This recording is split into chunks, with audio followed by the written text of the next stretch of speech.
behind all of the medals, the stages, the championship titles, you were kind of living a dark life. Death by 1,000 cuts. Men would be like, oh, she's so strong. What I didn't have was the strength to walk away from something that was toxic for me. But I think I could have been a long reigning world champion if I didn't have to go through all that.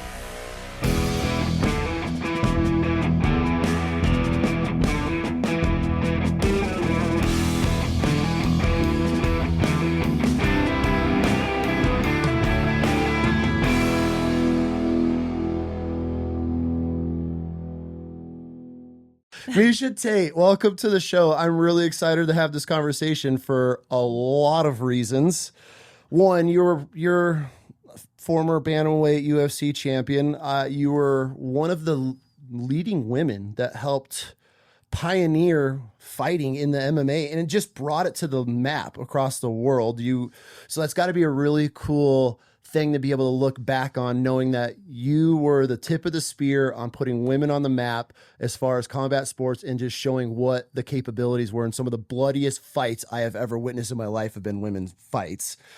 During that time, you kind of got into a dark relationship that lasted years and led you down some really dark paths and got you to almost a rock bottom stage where you contemplated taking your life at one point. Yep. And so behind all of the medals, the stages, the championship titles, the rings and fans and crowd, you were kind of living a dark life and trapped.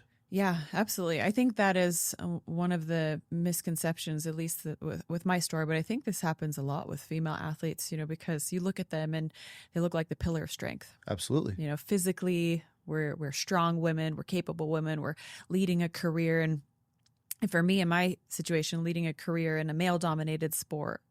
So a lot of women, and I think men, would be like, oh, she's so strong. But what I didn't have was the strength to walk away from something that was toxic for me. And so I was, I was basically so focused on my career, and I was more worried about hurting the person that I was with at the time than I was about hurting myself. And so I stayed for way too long because in my situation, it was kind of like death by 1,000 cuts. It's like a one more cut over one more day. Like I can handle that. But, to leave him, he made it feel like I was, going to push him off of a cliff. And I was like, It's fascinating. And that's why I really want to dive into this, because as a girl dad, I would be like, look at, she's got everything. But in behind closed doors, you're battling some really dark times. But it came to a point, you changed your life around. Now you are probably one of the proudest titles that you'll ever hold as a mom. Yes. So congratulations to that. Thank you. And you now help women figure out their bodies and through their own biological DNA, I guess, of how the structure of how women are through body and mind, which is fascinating because I'm obviously a girl dad, and there's a lot of things we live in this world now where women want to compete with men and compare themselves to men. And I don't ever understand why, because one, women are the most incredible thing that's ever been created. You guys give birth, and we have such strength and weaknesses of our own for males and females. And so I feel a lot of people want to just, you need to be like this. You got to train like men. You got to be like this. But in reality, you're never going to be able to compete on certain things of men level. But if you learn how your body works, how it develops, how you can change things and train certain ways, you can be an absolute incredible machine.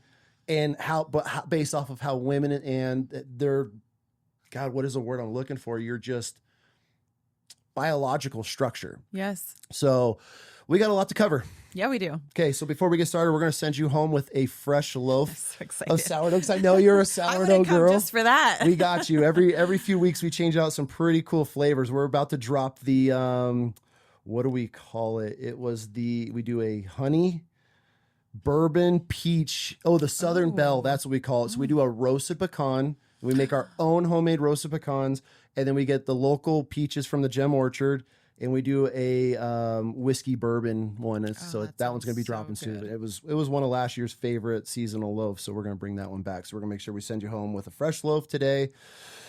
As true fashion, who are you? Where are you from?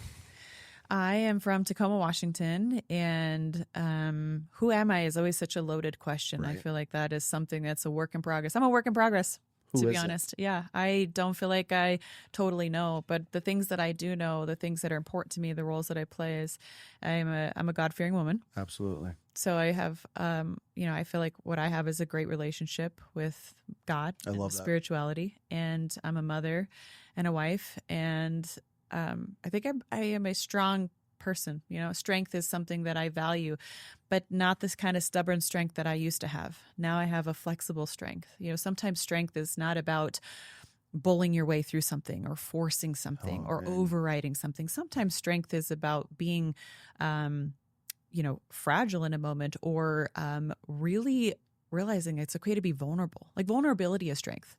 When you can get comfortable being vulnerable and you realize, like, I'm in a vulnerable place, but I can find myself here. It's like such a beautiful place to navigate, right? The rest of your life.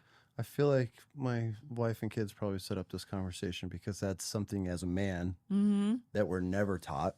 Right. That it's the complete opposite. And this has been my chapter of this life, is unraveling my vulnerability. Yeah. Being able to be flexible with, being able to be this protector, but it doesn't need to be this warrior with a shield up and a sword at all times. At all times. There has to be the times where you can sit and listen, sit and cry with your children or your wife or spouse and all.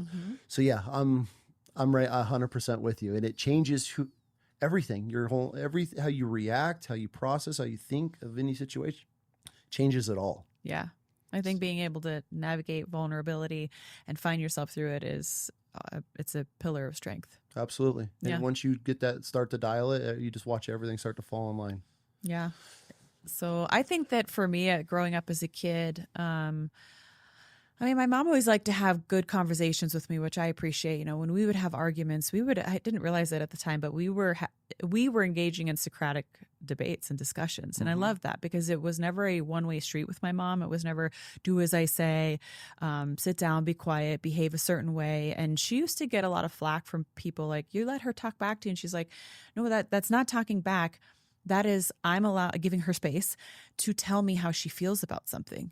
And I love that because my mom didn't know it, but she was cycle breaking back in the day because that's not how she was raised. My grandma was rest in peace, Grammy, I love you. But she was a hard woman and she wasn't the most tentative or emotionally available mother. So I think for my mom to be able to do that, my grandma was, she was a hard woman. She was angry at men and she was just a hard woman. She came over from Switzerland when she was 3 years old on a boat.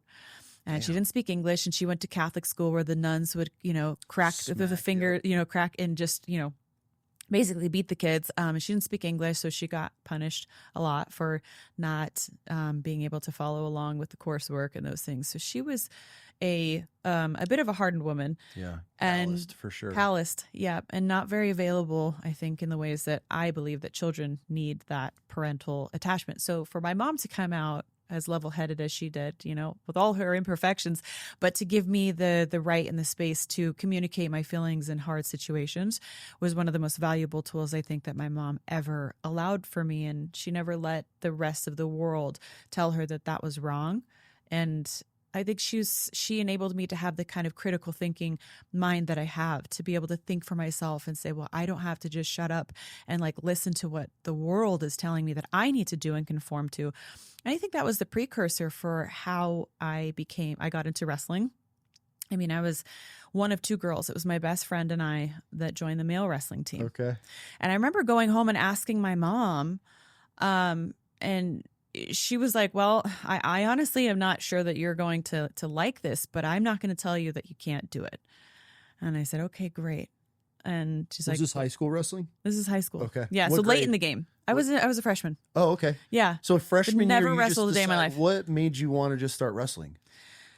Well, I just wanted to play a sport. Okay. I loved sports. I think for me, that was where I got my was where I was find myself, where you learn to dig deep and you would have to overcome and you would get these victories internally. And there was something about that just drove me. I loved it, whether it was track or cross country or volleyball or soccer. There's always those moments inside sport that are hard to recreate anywhere else. Anywhere else. You're not going to get it on video games. Now, nature is going to teach you a whole different set of life skills, being in the mountains and all that stuff. But as far as children, I grew up team sports, hardcore, should have gone the whole college route and all that. But if team sports now, I look at them completely different just by how these year-round travel balls have kind of ruined everything.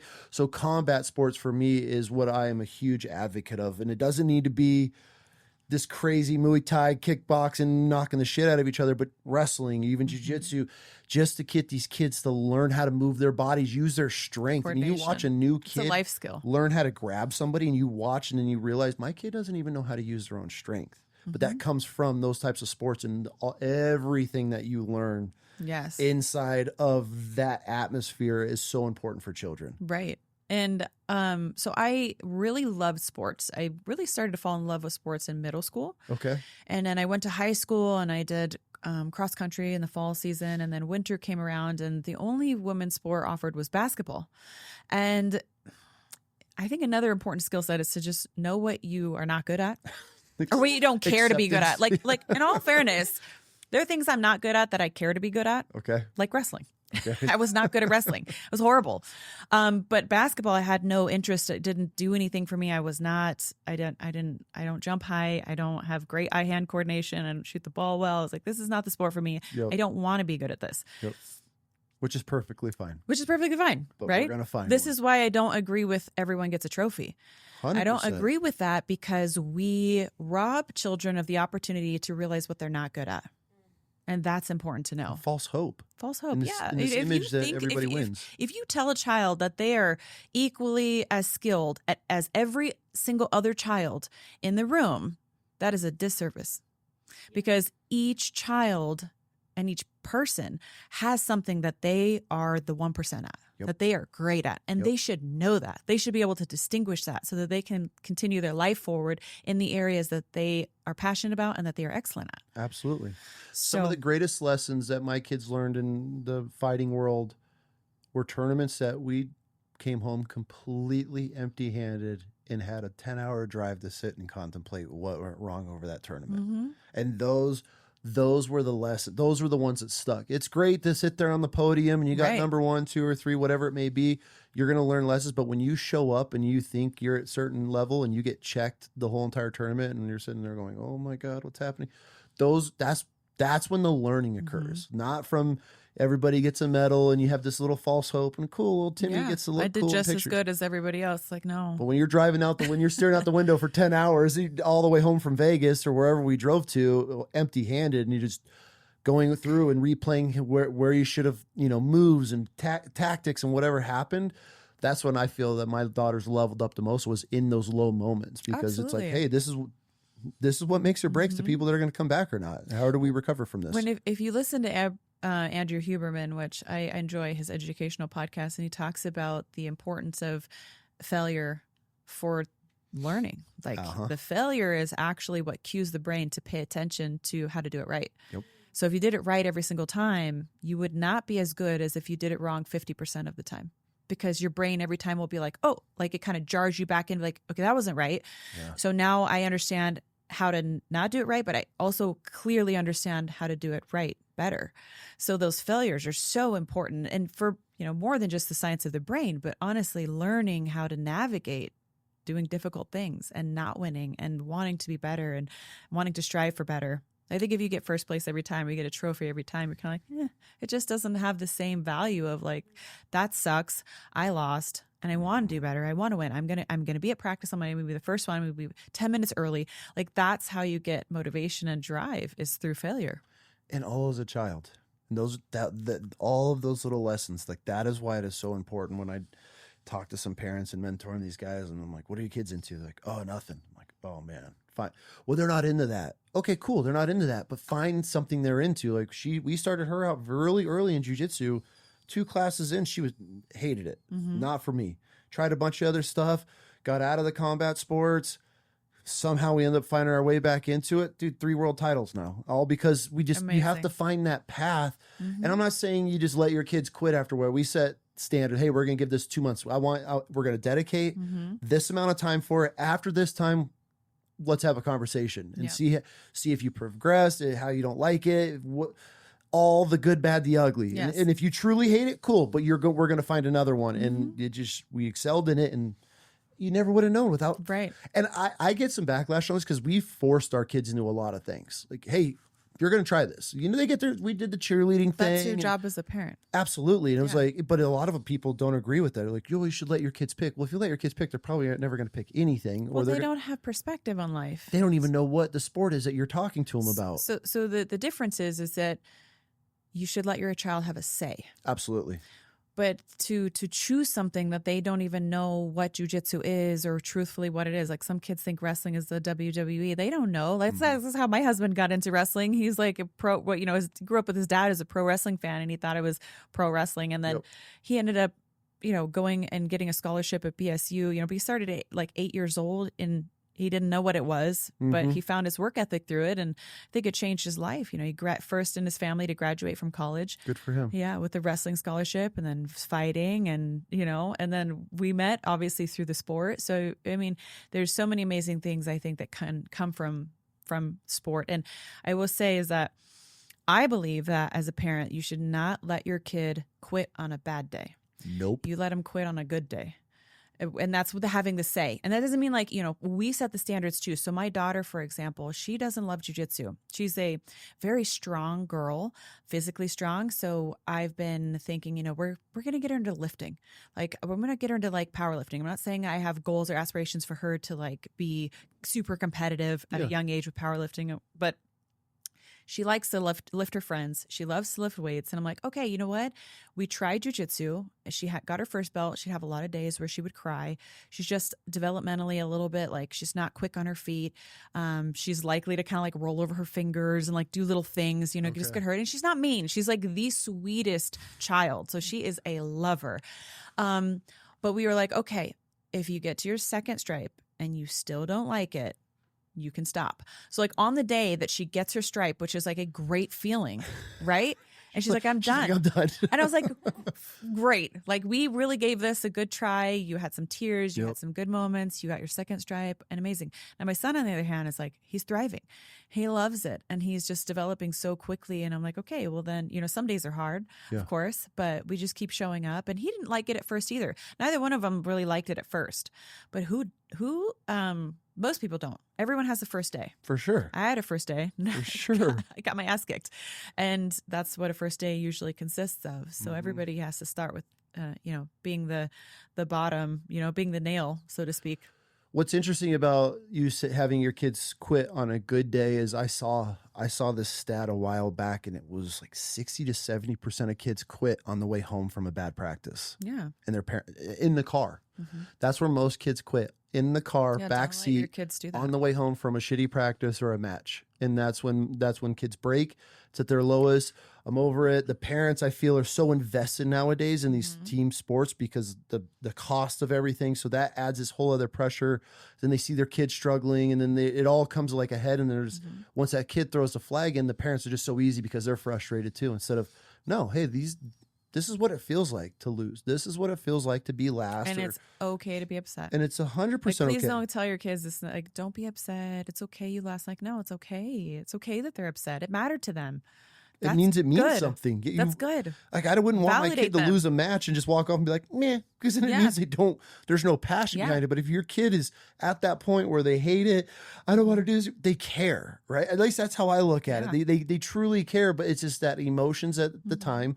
They're children. They don't know how to rate. Crying out loud, I'm a grown-ass man and I can't even regulate my emotions half the time.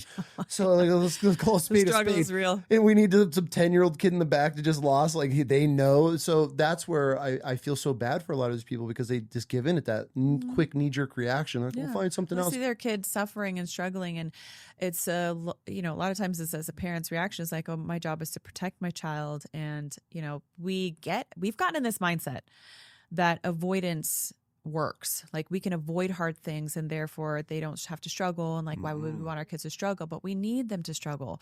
I don't know if you've ever read the book The Comfort Crisis by Michael Easter. I recommend it. It's really good. I did a podcast with him, and he's just a really brilliant man. But he wrote basically The Comfort Crisis is, modern day world. Like, we are so comfortable in everything that we do. We rarely push ourselves outside or our children outside of the comfort zone. But in not doing that, we just do such a disservice, and depression, suicide, all these things. I think because sometimes these kids and young adults and even grown adults don't know that they can get through a hard time because they haven't practiced it enough.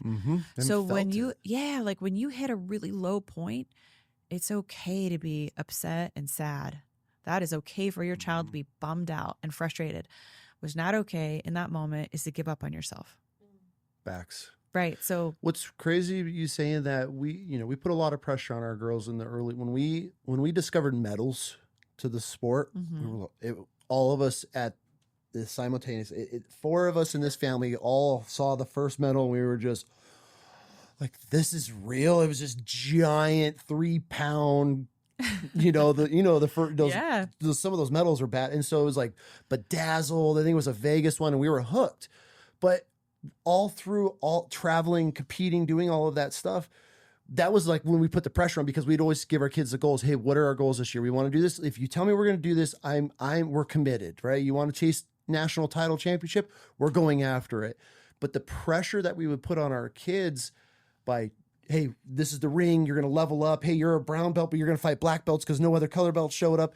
All this pressure and pressure and pressure. And there was times where we'd crack, we'd build them back up. But then she's out with her friends and they're having full meltdowns over some homework or boy drama or high school drama. And she's coming home like, my friends are crying in the shower over this. She's like, I don't know how to relate to it. I don't understand. Because her pressure from just her perspective of what hard really is was leveled up. And her ability to get through it. Pushing. And working for me, the pressure of coming on as a 16-year-old at the time. She's never even watched a podcast. Get online, figure this out, get on YouTube. You need to figure out how to edit. I can't sit here and be like, hey, kid, this is how we do. I don't even know. So I put that pressure, figure it out. We need to get this up and running. Like, we're bringing this in-house. So to put that pressure on your children is such an incredible thing, because you're teaching the world, once they leave your home, the world doesn't give a shit how prepared your child is or not. I would rather have that pressure knowing that they know how to push through it. That I'm going to need to buckle down, grind through this phase and get over this hurdle, whatever it may be that life's giving them, learning it as a child, young teenager. So when they hit that adult phase, they lose a job. There's a huge setback in their life. They're not going to just crumble because we've sheltered our children in our homes, right? As parents, it's our natural thing is to want to protect. One of the hardest things is to let your kid take that step knowing they're about to get just fed to the lions. But knowing those are that they're lessons. Gonna fall.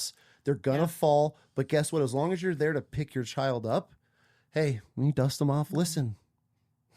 I truly believe that the job of a parent is to teach your child to do dangerous things safely. 100%. And learn that they can do hard things. That is a phrase that I use constantly. 100%. My kids who are 6 and 8, they just turned 6 and 8. And so it's constantly like, why do you pick challenging things, or why do you do these things? And I'm like, I ask my kids that. For example, my daughter and her friend on the 4th of July, they wanted to do a concert in front of all, there's like 40 people there, but they were nervous about it. And especially my daughter's friend, a little bit, a different parent, great parents, but just a different parenting style. And she was so nervous about it. Like, even just me watching it, I'm like, that's okay. Like, that is okay to be nervous. I was like, do you know what nerves are? I was like, that is your body telling you that this is important to you and that you're ready for it, that you can do it. Because you can do hard things. Look at the confidence. And they did. And it was amazing. And it was so neat to see them work through that anxiety. I mean, they're 8 years old, but they naturally wanted to do something challenging. I was like, did you know that one of the biggest fears of any person is like public speaking, like getting on a stage and performing? It's like number one fear. I was like, so for you to be nervous about that is normal. And to be able to overcome this at 8 years old or whatever. And you can still do it. Because it's hard, and you chose to do something hard, and it's going to be hard, and that's okay. And you can still do it. Even if you mess up. That's why it's so important to push your kids. Push them. Our little one, I've talked about it. She wanted. Then they start pushing themselves, and it's so cool. And then you start watching them doing it, or just now instead of coming to you, they automatically are doing it, or they want to practice, or they want to show you more because you gave them that little bit of confidence. And that, when I say safe space, hey, you know what? Yeah, absolutely. This is going to sound like shit. It might taste like shit. It's going to look, whatever it may be. We're going to figure it out. This is our base. Let's just start building from here. And then once your kids do, you're like, oh, that was incredible. Yeah. Let's try this. You know, our little one does rakes every year, and her first year rakes leaves. She wanted her little side hustle business. And so, but door-to-door sales, almost just about. That's a skill. And she was so nervous. She's terrified. Dad, can you come with me? I'm like, I'll go with you the first couple doors. And I'd not, and I'd stand behind her, and she'd mumble her way through. And we had some doors, and no, not interested. And she'd start to get a little discouraged. And with the 5th, 6th, 7th door, whatever it was, I'm like, hey, we're going to go till we get one. And she gets her first yes. Guy pays her $20 for this little kid. I mean, it was like Christmas for her. Then that was all it took for not letting her quit. Right. Now she has all her little friends. They're all her little workers. She's got flyers she's printing out. She's 12. This is amazing. And now she's got reoccurring customers in the neighborhood that are calling her, hey, is your dog That's education. And so, but just to get over that fact of fear, now, I mean, we just had a farmer's market that got canceled due to weather. So we're sitting on 100 loaves of bread. She goes and grabs her little homeschool friends. They grab a cart and they slung bread through all the neighborhoods just trying to make a profit. They're like, well, it's fresh. So they went door to door. They were just selling those for like whatever people had. One. Yeah, 100%, right? So people made out. I mean, they're selling it for $5. They were just trying to make anything off of it. But the fact that the confidence of what she used was terrified to go knock on a door. Now I'm like, where are the kids? Oh, they're going door to door pushing bread. And it's just one of those confidence things that when she steps into this young woman role, she's not going to have a problem going to somebody like, hey, do you mind if I have this? Or ask a question or take charge in something because of what they were able to do, the pressure they're able to feel as a kid, failing, overcoming, accomplishing. I mean, you're just setting your kid up for such an incredible life in the real world when they leave by putting all of that on them as children in the right mounts and things. We might have gone a little too hard in certain areas, but we never get it perfect, right? I mean, perfection's the goal, but it's never what you obtain. It's just that journey on the way. And that's honestly why I'm launching Apogee Boise here, because of that. Like what you're talking about, young leaders. I want to create an environment and facilitate an environment for children to learn that what you are already doing here with your kids, you have it figured out. I mean, I love hearing those things, but children are leaders. Absolutely. And they just need a little guidance sometimes from adults. But otherwise, like, they are incredible little humans that are capable of so much more than I think we realize. And putting them in a box of standardized education is such a disservice to what they're truly capable of. I mean, your daughter's 12 years old and she's already running multiple businesses. That's like incredible. And the questions that they pick up on and the customers. Okay, so if we add this ingredient, then that lowers our profit. And this is a conversation I'm having with a soon-to-be 12-year-old. But if we charge more, then we make more. We're like, okay, yes, but you just can't. But explaining, okay, you can't just raise the price on everything, and business. But the fact that my mind wasn't. I'm not talking to my parents at 11 years old about profits and losses and if we do this, we got to pay them taxes on this, and that's living. That's the real world. And I mean, I'm not turning our children into these employees out the gate, but they're learning those types of skills.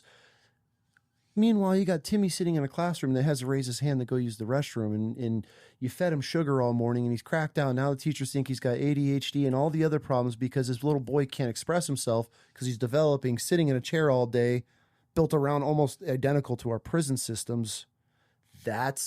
You're going to tell me, and I'm not throwing shade on this public school system, because I know a lot of people, that's a huge escape for children to be able to get away from their homes and everything else happening. But if you have the ability to be able to pull your kids out and sculpt them, preserve them in their innocence, this is where these types of programs, it is the most valuable thing that we are blessed to be able to do. Yeah. It's incredible. I'm so excited for it too, because I come from the parent first perspective. My kids went to Apogee Henderson. Got it. So I have 2 years of experience of like what it's like to be on the parent side, and then, moving here. Crucial. Yeah. Moving here to Boise. I think so. It helps with the perspective. Absolutely. Then moving here to Boise, I was like, I want that. I want that for my kids. And I not only want it in a, I want to change the atmosphere. I want to add to the atmosphere. I want to make it more of what I would personalize, what I would like for not just my kids, but honestly, since becoming a parent, the degrees of separation between my children and other children is very small. I just love kids. Kids are so cool. And they're fascinating. They're fascinating and they're so inspiring. I'm so inspired by them. I hang out with them for a day and I'm like, I am just blown away and I'm inspired. I have to have you meet this kid. He's a homeschooler in this neighborhood, and you won't even know. I want him on. How old is Keki's friend? I want to say his name. Maybe 13. Maybe. I want him on the podcast. This kid's that fascinating. The confidence. He'll look you dead. He'll walk through the front door or across the whole room. He looks at you the whole way with his hand out, like dead in your eyes. Hi, I'm so and so. I love it. And the whole family will be sitting on the couch, and he's just sitting on a stool. Let me give you my pitch on homeschool, and he just goes on this whole rant. And we're all sitting, and he leaves. We're like, who the hell is this kid? But within a day of my daughter meeting him and their little circle of these homeschool kids that roll in, they have a business plan already planned out. They have all these little ideas and ways they're going to hustle over the summer. And it's so just, good. It's a mindset with these kids. Yeah, like, why can't we want that for our kids? But it's fascinating. You meet these children and you're like, man, like, this. And it's going to sound kind of like a public school bash. It's not. I understand where everybody is. But when you are out of the system long enough and your children aren't pulled into the trends and the system of the public school, and you see how they develop outside of it in their own world, it is fascinating that you just, it's night and day. I can't even compare this group of kids to any other because the way that their mind thinks, that they're processing situations. You see what they're truly capable of. The critical thinking the questions that they ask, you're just like, oh, yes, okay. This is where I want your mind. It might be something completely off topic, mean nothing, but the fact that their mind isn't just this textbook, cookie cutter, sit down, raise your hand, do this, X, Y, and Z, on to the next problem, even though you don't know it. The way that their minds develop outside of the system, and you're just like, oh, okay. This is why. When it starts connecting like that, it's the most incredible thing to watch. It is. It truly is. And I cannot wait to see more kids doing that. Because I've seen my kids, like I said, from the parent first perspective, but now launching my own campus, and it's going to be the homesteading, which I've kind of told you about or whatever, but we're on 3 acres. We've got cow, we've got a chicken, we've got goat, lots of chickens, goats, ducks, all the things, and gardening. And, so it's like the kids are going to be able to connect with the land and the animals. And that's, I think, a big part of education too. I think as a young age, I benefited. I had chickens and cats and geese and, lots of animals. But there was a lot that I learned from taking care of animals and animal welfare and that, being able to empathize and care for and lose, it sucks to lose an animal. But that is a big lesson to learn young too. For sure. That's why I love 4-H in certain schools. I wish every school did it, where you can, show sheep and cows and pigs and things like that, and rabbits, because I think early on when our youngest was a little, she had a friend that was in 4-H, and she started talking about like the birds and the bees, but she was able to explain it through rabbits. And then our kids know it through hunting and the rut and everything that goes into it. So that you're able to teach your kids certain life lessons through these animals without it being so taboo of just, okay, we're going to have a sex talk. When you have your sex talk with a kid that knows about breeding, I mean, my kids were breeding bearded dragons in this room at one point in our life. And actually where they had all these babies and shit. So they know mating, they know the season, they know death, they know all kinds. Yeah. And so then we couldn't get rid of these fucking things. Nobody wanted them. I was stuck with all these. The bearded dragons. Yeah. So, but it's one of those things that it's not this awkward conversation because it's just life. Your kids know about mating seasons and breeding and habitat. And so it's another one of those skills that they just develop with. And you're like, okay, cool. Yeah. Now we can have this talk, a mature talk. Yes. And you already know the basics, but now we're going to have the human version talk. So it's one of those things that helps out in the long run of just teaching death, life, all of it, struggles, feeding, the shitting, changing cages, and it's just so much of responsibility. And one more thing is we would talk about doing the hard things, because in our program we're going to have wrestling, jiu-jitsu, and our gymnastics built into the curriculum. So that is physical education, learning to move your body, learning a skill set, not just working out, but actually learning that skill set. That's a lifelong skill set. So for me, I know that when I started wrestling, I was 15 years old. I was behind the curve. Boys have gone through puberty. There's big physical differences. And it was the hardest thing I have ever done in my life. And I love loved it. I loved showing up for that every single day. I loved working towards, becoming better, even though I was so far from even being good. Yeah. But just showing up every day and thinking, honestly, almost every day of wrestling practice, I questioned whether I was going to make it to the end of practice because it was so hard, like so physically intense. And not only physically intense in like running sprints and, cardio and anaerobic threshold and all that stuff, but I mean, the physical hand-to-hand combat with young males was, talk about a mental, I was never the strongest person in the room. Yep. I never was. It was never even about winning for me, to be honest. I joined wrestling and there were very few days on the mat that I ever was even, what would by standard criteria would be considered successful. That's fascinating. So you just grinded through. Just grinded through. I just wanted to be better. I wanted to learn the sport, and I wanted to prove to myself and maybe to maybe to some of the guys. I think that you would get the idea that they didn't think that girls could do that. They just thought we missed the memo. Like, girls don't do this. Like, let's just show them how hard it is and like we'll get rid of them. And I was like, no, I'm committed. Did your friend make it through with you all the way? She did 3 of the 4 years. Okay. And I did 4, and it worked out really well for me because my junior year was the year that I was the only female on the wrestling team. Okay. And I think that was the year that I got the best because I was forced to wrestle with the guys exclusively. For sure. When they would kind of like partner us together, but she was smaller than I was. And so it didn't really help me as much as it did, by honestly getting beat down by the guys was more helpful. Her training partner when she was on her journey for Worlds was a boy her age, and he was fast, like a mongoose. And they just beat the shit. They'd spend hours up here wailing on each other. So then when she would step into the ring, these girls are practicing against other girls. And now she doesn't know she's not on a woman's speed, these young girls' speed. So she's stepping in the ring and hitting these girls with power and speed. And they're Yeah. like, what is this? But it's for her, that's her level because being natural, training with people that are better than you, that's the only way to level up. And when she had these kids that are just wailing on her, I'm like, well, okay, it's the only way you're going to learn. Like, good luck. And just throw them in lines. But then when she would step out and go into her ring, you could just hear a difference in strikes and weapons hitting and all that. It was just night and day. So it's a massive level up if you're, It is. for a young girl to just train with pure boys and they could take you in like that. Oh, there's nothing better than.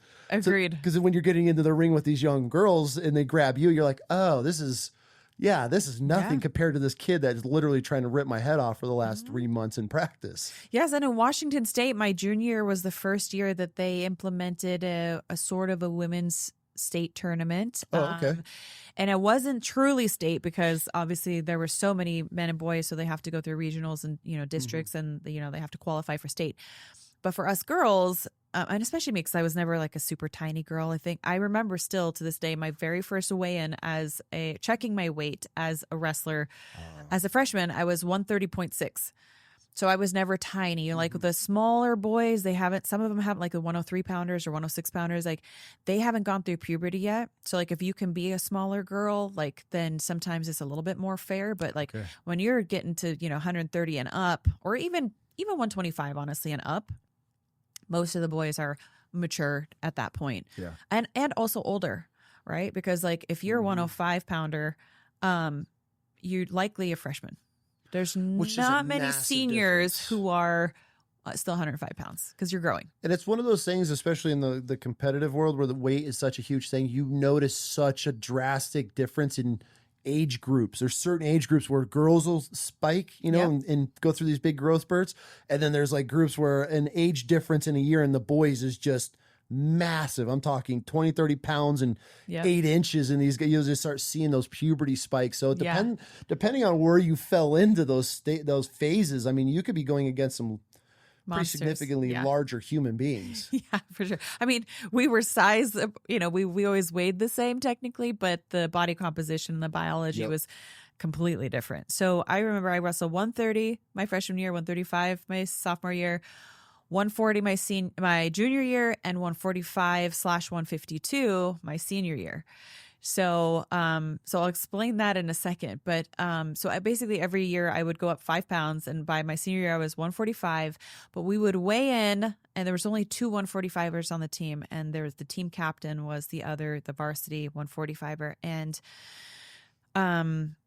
we had no 152 pounder.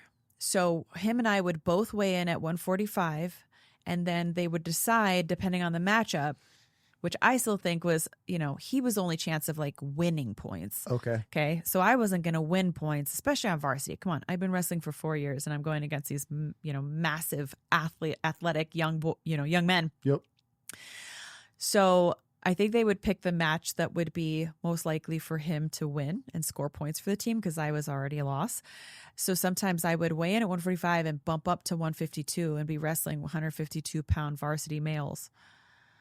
How did that go over? Well, I got used to getting my ass kicked a lot, but I was there to like not give up. So my goal wasn't winning or losing. It was to not give up 6 points for the team, only give up 5, to just basically not get pinned. That was my goal. So I got really good at not getting pinned. Okay. Very flexible shoulders, like that's potentially dangerous, like stop. So I got really good at that. And I tried to give up only 5 points to the team instead of 6 by not getting pinned. No shit. That was my goal. That was a win for me. And so, so you get into wrestling and start figuring it out. You just weren't going to quit at it. So your senior year, I mean, were you really into the sport and wanted to continue onto other things? Or was wrestling your only combative sport at that time? Yeah. Okay. So I only did other running sports. I did soccer and volleyball in like middle school, but by the time that I went to high school, it was cross country, wrestling, and track. Okay. So I did a lot of running sports. So then where did everything shift for you? When did you want to start taking this to the next level? Well, I would say, let me tell you about the state wrestling. So my junior year, they implemented a women's state round robin that would happen which is just like four girls in a bracket. Yep. And so we would all wrestle each other. No eliminations or anything to like get to that point. But we got to experience being under the Tacoma Dome in the big lights where the guys were wrestling for their state championships. And that signified our state because there were very few women across the state that were sparsely also doing what I was doing. And so that was an opportunity for us to kind of connect under the big lights after being, mostly sacrificial, kind of lambs, I mean, just surviving. Yes, that's a great way to put it. And so my junior year, I broke my ankle 2 weeks before, and I was so bummed because that was the first year that they were doing it. So my senior year, I came back and I was just focused on, I was like, I want to be there under those lights and I want to win that tournament. And I did. No shit. So I wrestled all the girls and I ended up getting the gold medal, the first place. And that was amazing because after all the hard work and, defeats and never really being able to win against the guys that, to be able to wrestle the females and like, okay, like that was my moment. That was your taste, huh? That was my moment. Okay. And then I love combat sports. Though. Yeah. I love combat sports, but I had no guidance as far as like how to pursue going to a college that was going to have women's wrestling. And so my parents did want me to go to college. I had a high school sweetheart at the time. I kind of didn't want to go too far away.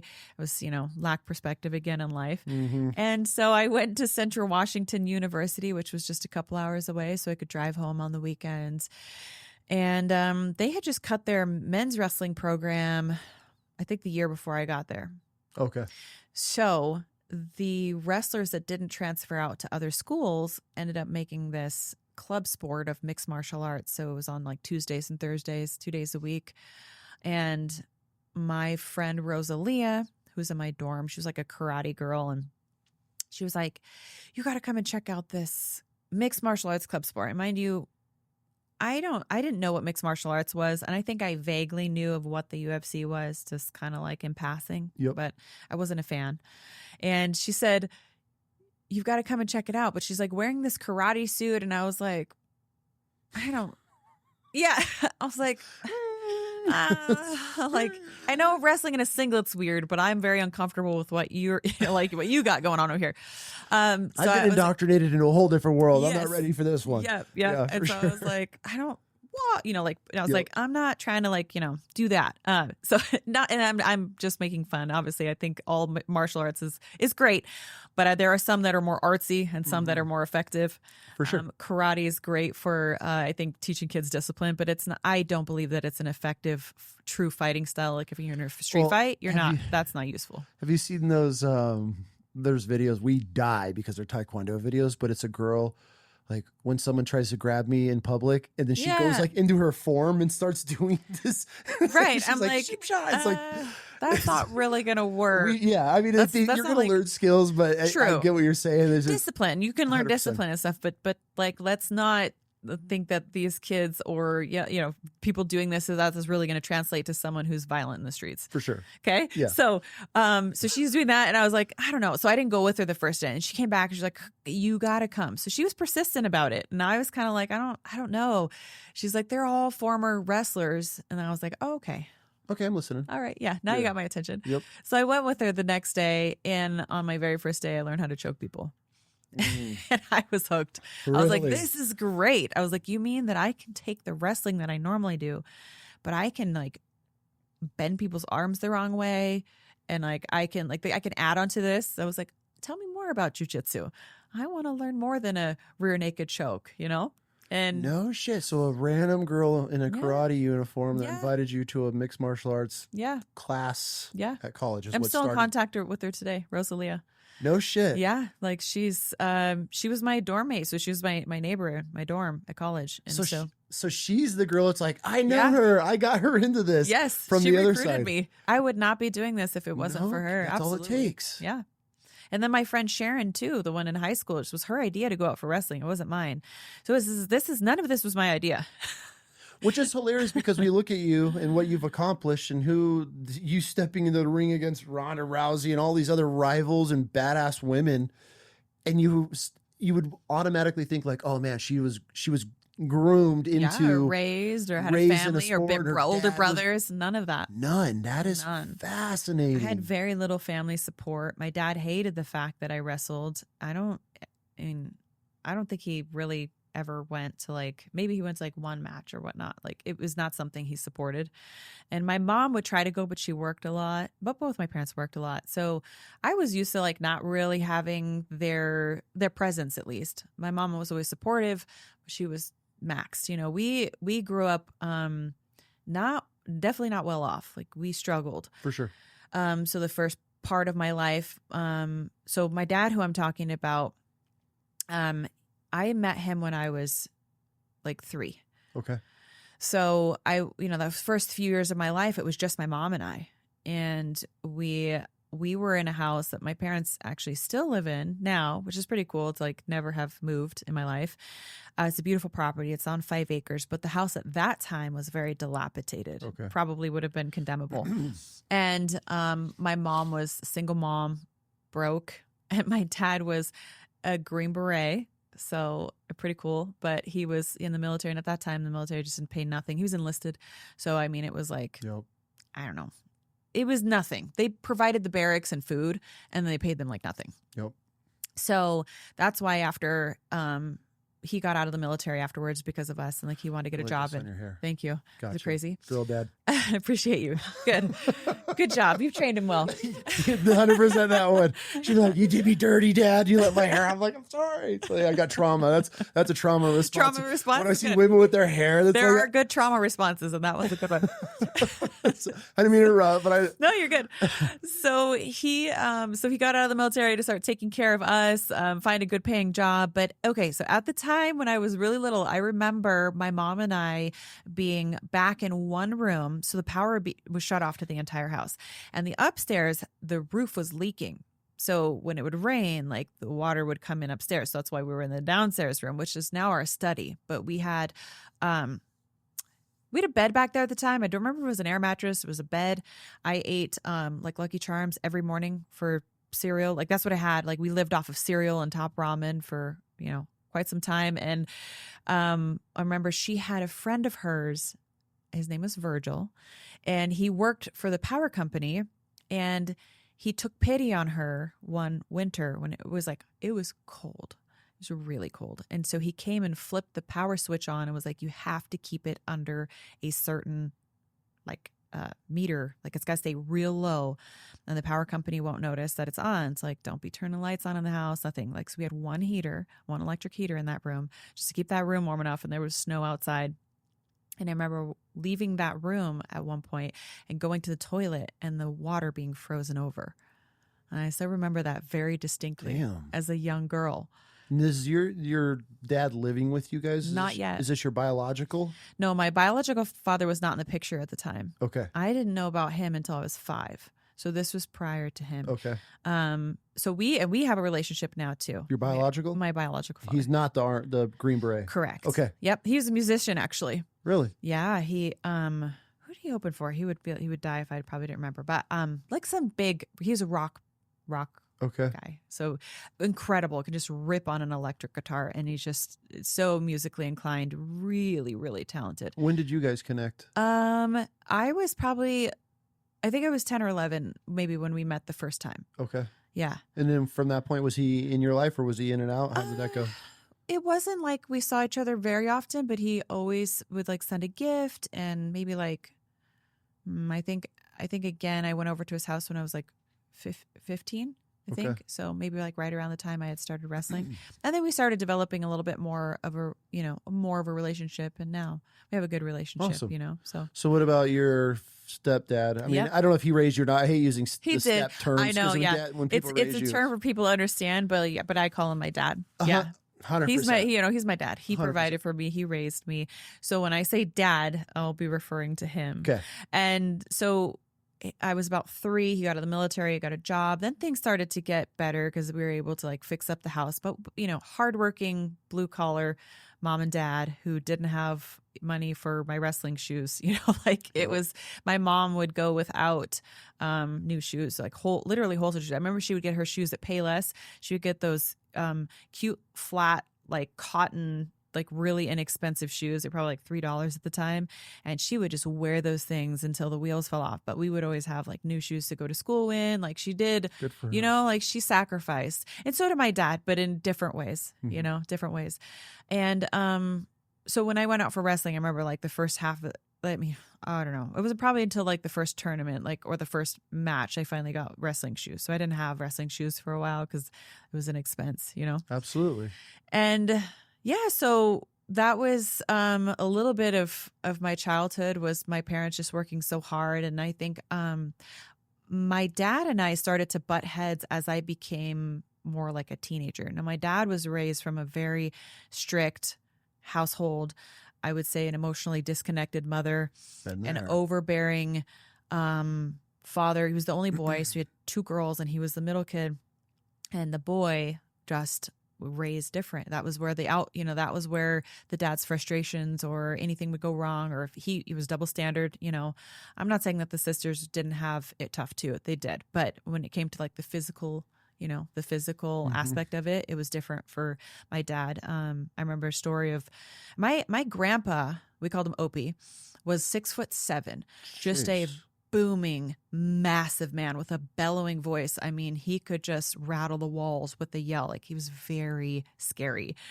And he put my dad through a wall at one point. I remember I won't tell my aunt's story because I don't want to speak on her behalf. I know that my dad's comfortable with me telling, a few of those things. So, my dad young started smoking weed and like looking for that kind of outlet of just like, how do I self-medicate? I think a lot of people who deal with addiction is more about trying to find comfort. Absolutely. And like, I wish that people were a little bit less judgmental and realizing like, you probably haven't been through what that person is. I don't know if you know who Dr. Gabor Mate is, but I'm a huge fan of his. And he explains that as addiction, I think one of the addicts he talked to described it as like a warm hug. Like when they would shoot up, it was like they would get this sense of like love, like, and belonging. It's like, man, like what human isn't entitled to that? Now that's misguided, of course, but my dad was numbing. Chase. That's the feeling, right? Yeah, that it was just like, back. We need, as humans, we need connection, we need love, we need something. If we don't have it, then we try to self-medicate sometimes because we're misguided.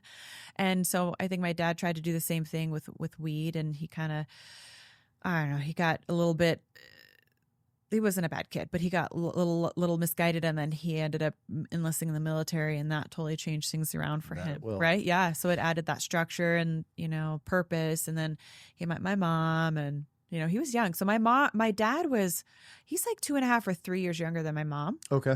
So my mom was 22. We actually have the same birthday. I was born on my mom's 22nd birthday, That's August cool. 18th. That's cool. Yeah. So we share the same birthday. So my mom says she's forever 22. I'm like, I'll let you have it, Mom. So I'm now older than my mother. Yeah. But so I was 22. So she would 23, 24, 25. So my dad was 22 when he entered the picture, and a young 22, like a military, like not an experience with kids. Who is at 22? Who is at 22? God, I just found myself like a few years back. Right. And so he's coming out of the military, and he was very fun. He was like a big brother. Like he was like a playful, very playful. But when it came to like discipline and stuff like that, extremely like scary. Like he was the yelling, he never touched me because he knew, but he did.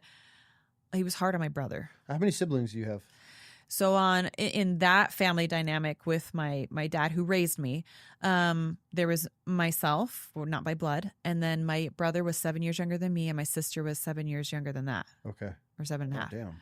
Yeah. So we have like quite an age gap. Yeah. Yeah. Okay. So it was the same dynamic, a little bit more spread out, but my dad was raised with an older sister who's a middle boy and then a younger sister. So it was the same thing playing out with my brother, kind of taking, my parents were breaking generational cycles. They weren't as, intense or as their parents, but of course, there was still a lot that had to be worked through and not as many tools and opportunities. So he was hard on my brother. It was hard on all of us, but thank God for my mom. My dad's a wonderful man. All the good moms out there. But like, thank God for my mom, because she was the one, like she was the sounding board. She protected us in the ways that, she did her best. She did her absolute best. That's why women are so incredible. Yeah. So thank you. I mean, so are men. It's a dynamic. It's a lot of us.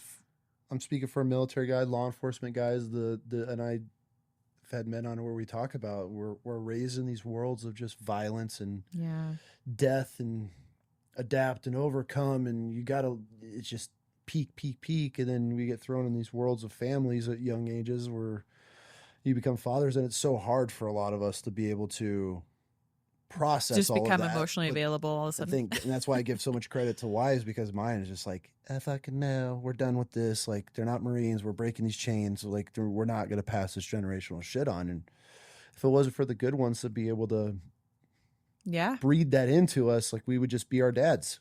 Yeah. Nothing changes. And then our kids are talking about us how I talk about ours. Yeah. So yeah, that's why I don't need to get into it with this whole like boss babe feminist bullshit. It's like, it just kills women. It's such an incredible, the most fascinating, incredible creature to ever walk this planet is a woman. And it's like, why you guys, it kills me when I see the agenda that goes against our kids and these young women. It's like, man, and granted, I'm old school, to be able to watch what my wife has done and how she raises our daughters in this old, school feel. Why would you not want that? Why have the anger and the hate and everything's negative? And it's just misguided. It's trauma that's misguided, and I'm sure it has like good intentions, because, and I can not exactly relate to the boss babe culture, but I can relate to the feeling and pressure that I needed to become what I didn't have. And I think that's where these women are coming from, is like that they don't have strong male figures in their life. And because they never had the security, they try to become the security. And that is a misguided attempt. When you realize that you can relax into your feminine when you have a man who will show up for you and provide for you and have some chivalry and just be a good father and a good man. It's like, like you could just like, breathe. Oh my gosh. Okay. I don't have to be all that. That's so nice. Because it's like, it's really hard to do both roles. I couldn't even imagine. I couldn't imagine having to feel my wife's role, right? Like as that compassion, caring. I do my best, but it's one of those things that's just so hard for me to just dump as far as a woman would. But that's where it goes back to our roles, that where we were created as, and that's when, I get a lot of backlash because we're very traditional here, but being able to be equally yoked. But what you're saying is a woman should not have to feel that masculine role, shouldn't have to tell the kids, hey, be the disciplinary and all of that other stuff.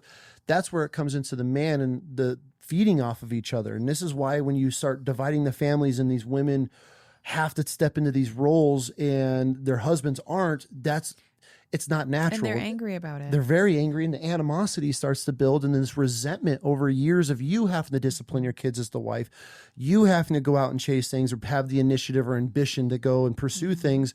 Well, you have this man at home that's not taking any initiative or drive or not being a disciplinary or not home because he's this. There's a lot of fathers that are not in the home. That's why it's so important to have a joint family where you have each other's roles and have each other's back in these certain situations, and to not undermine the other parent. It's going to be hard, to be able to have that balance, but it's the role of a father, especially in a young girl's life, it's so crucial. It's so important. It kills me when I see these families falling apart for finances or some stupid reasons. And it's like, man, what we're able to provide for our kids in a home under one roof is the greatest gift that you'll be able to provide to them. But right now, like, everything's just divide us as our families, and women need to be in these roles and men need to be doing this. And it's like, man, just come together, and it's all our kids need. And so that's something that I didn't have as a teenager. What started to happen was that my dad didn't know how to relate to me. Okay. And my dad started going down his own path in a sort of destructive manner. So my dad has been over 10 years completely sober. Okay. Now, and he had a accident mountain biking, and I remember he tore his whole. We were up in Anacortes. I'd been begging my parents to take us camping. I was a teenager. I was like, I'm like the only kid I know that hasn't been camping, so I really wanted to go camping. But anyways, he got into downhill, mountain biking a bit, and there was a log that fell, and it was there was a chunk that was cut out of it, so there was still a trail, but he clipped it. Oh yeah. And he went overhead, and so his shoulder was down here. We took him to the emergency room. They put him on painkillers. Mm-hmm. And the painkillers were something obviously that helped him because not helped him, but the self-medication part, right? So there was still so much trauma that he had never unpacked. Mm-hmm. And I think a lot of men can relate to this. And I think this is a very common struggle, is that we don't talk about how we feel. Vulnerability is weakness. We've got to soldier on, right? We've got to be soldiers. That's how we show up best for our family, is we just shut up, we provide, we go through the grind, and we tuck it down deep. And we don't talk about it because that's it's weakness. And we need to be strong. But under the guise of strength is, you're falling apart as a human being, because all the emotions that humans have, they are human emotions. Mm-hmm. There are no good emotions. There are no bad emotions. You have to experience your emotions. If you don't experience them, then I think you end up in a situation sometimes where you may end up in a situation like my dad, where you start self-medicating. You find something that kind of alleviates the pressure of trying to deal with those skeletons that are knocking on the door constantly and won't get out of your way, so you can do what you think you need to do as a man and provide. And so he got hooked. And, for years, he was on opiates. And so he kind of became a shell of himself. He would come home, he'd watch TV, wouldn't really have conversations. He was there, but not there, only providing. And how sad when you really break it down. That was his life. That's a lot of men's life right now. Yeah, absolutely. And, when he was present, a lot of times it was only shaking him out of that, and it was anger. Yeah. He was mad, he was frustrated. There were things that he wasn't dealing with. And so it would come out on the family and, my mom, and it would come out on my mom. It would come out on us. So, that's really what I remember of my dad was at that time there's a long time, probably every bit of a year, where I don't think that we really spoke to each other. Really? A year? Maybe living more. Under the same roof? Living under the same roof. Maybe I more. Go a day. Her and I will get an argument. I go a day and stuff. I know. But he was he was numb and he was broken, and there was so much that he hadn't worked through from his own trauma that how could he be there for me when he didn't know how to be there for himself? 100%. He hadn't figured it out. So I don't have any blame. I just know he was very broken at that time, and that was a real low point for him. And I think he just didn't know how to show up for himself. He didn't know how to get himself out of the hole. You know, some of it had been dug for him and some of it he dug himself, probably unknowing, but he didn't know how to show up. So, you know, he was just an angry, scary, unrelatable person to me. Did that affect you at all? Did you ever find yourself, now that you've been able to reflect as an adult, did you ever chase that attention or anything anywhere else? Oh, yeah. Okay. Absolutely. I had major daddy issues. I didn't have a father that was present for formative years in my life at all as a young child. And then, you know, not in the ways that were appropriate, I think, for me as a young girl developmentally.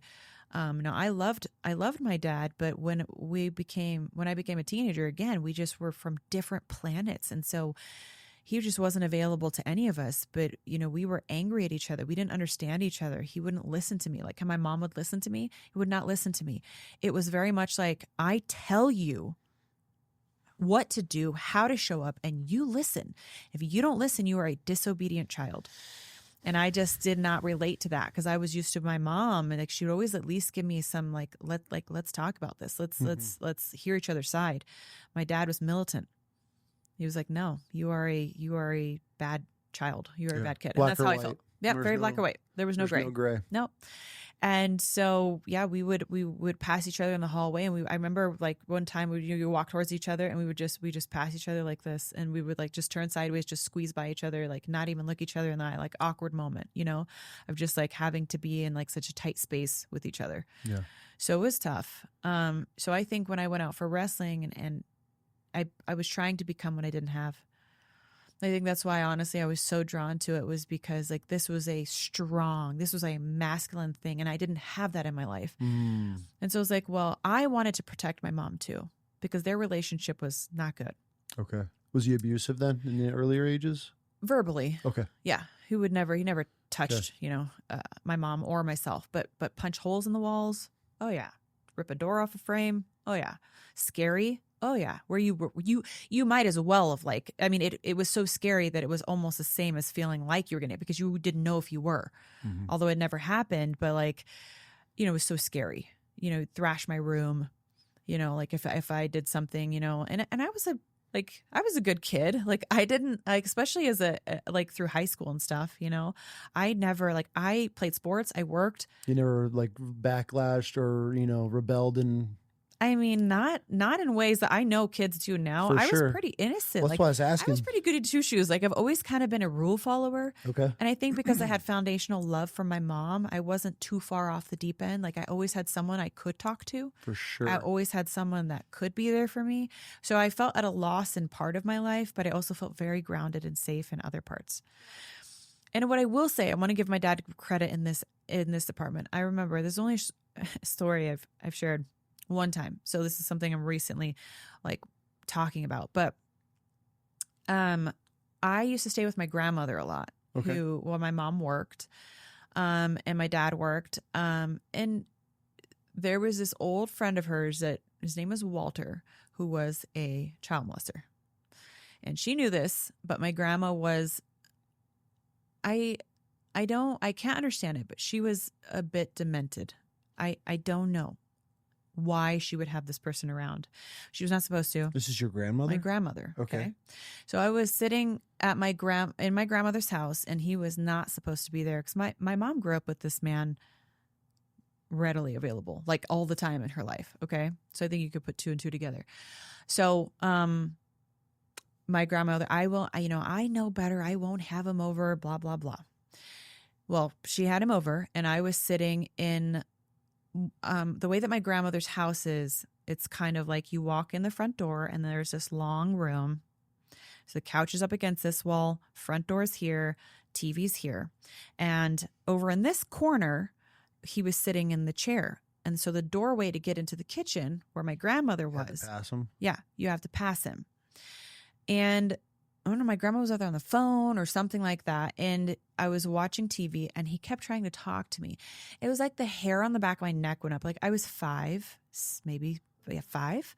And I just knew like the way that he was interacting with me, something didn't sit right. And he kept asking me to like come over and he's old. I mean, this guy's old. He's like in his 80s.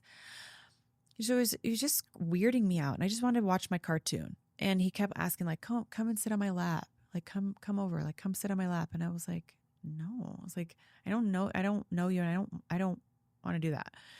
And so I was scared. And eventually, after him like pestering me a while, I wanted to go find my grandmother. And so I went to go through the doorway and try to find my grandmother, whether she was in the bathroom or the kitchen, I don't know. But like, I needed to get basically through this doorway to the other side of the house.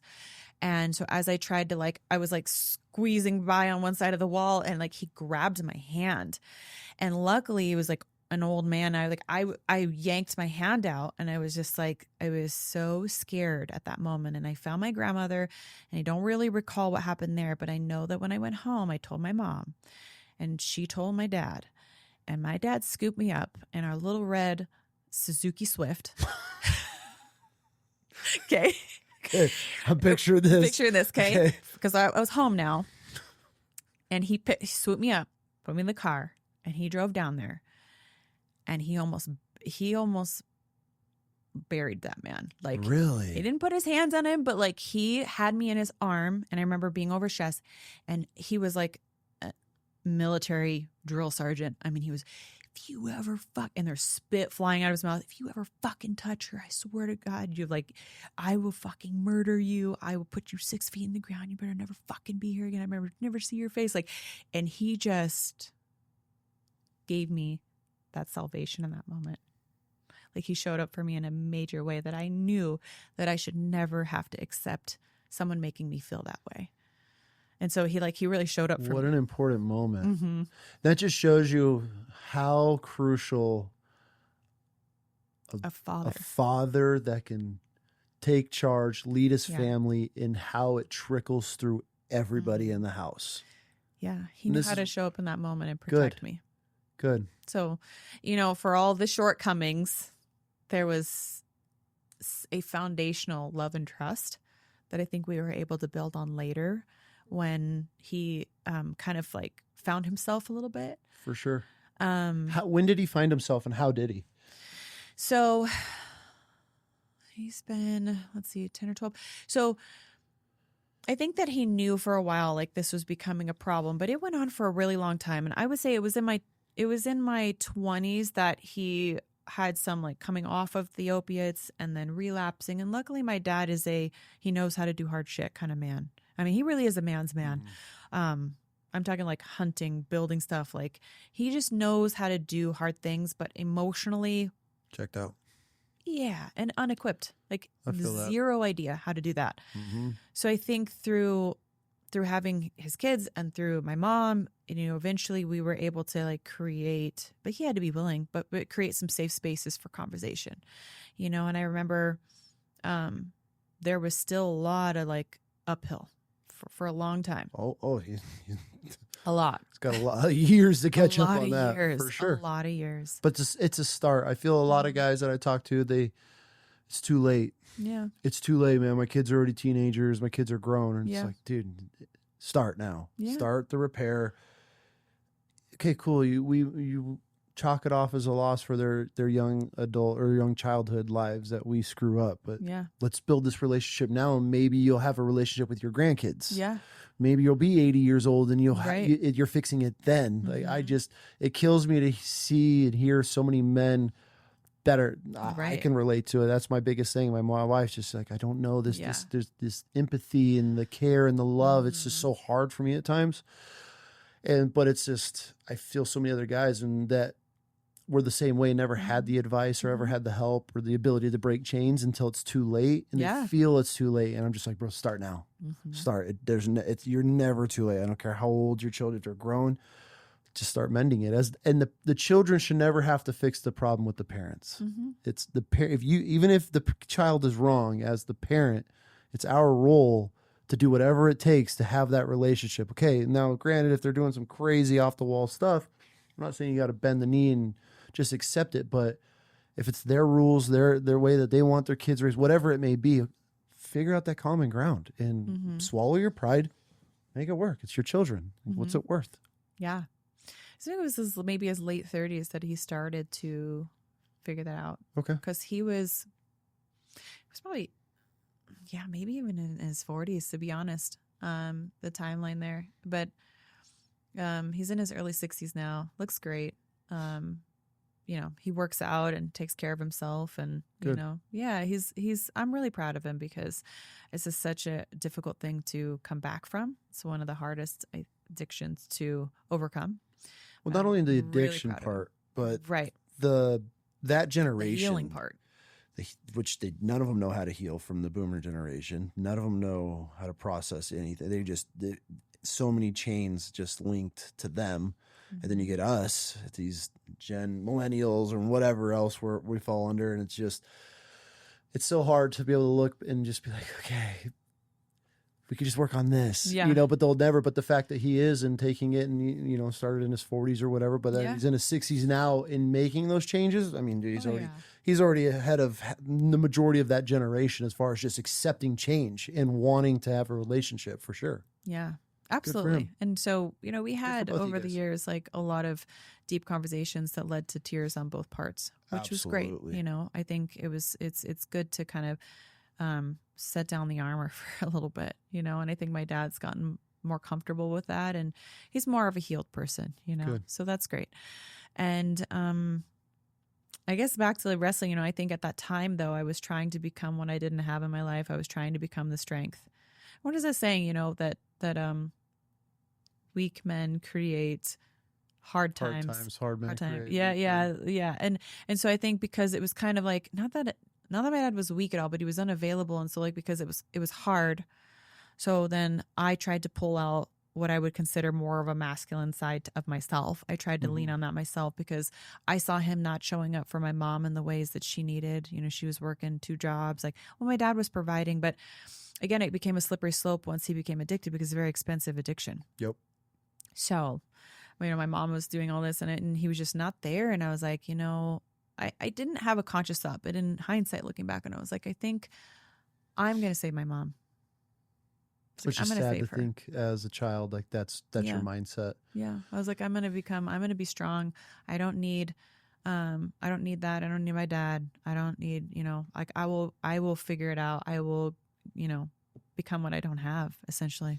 Do you think all of that was preparing you for the UFC in your that journey that you were going to take? In a misattempted way, of course. I think that there was a lot of energy spent that didn't need to be done. I think I worked harder against the grain.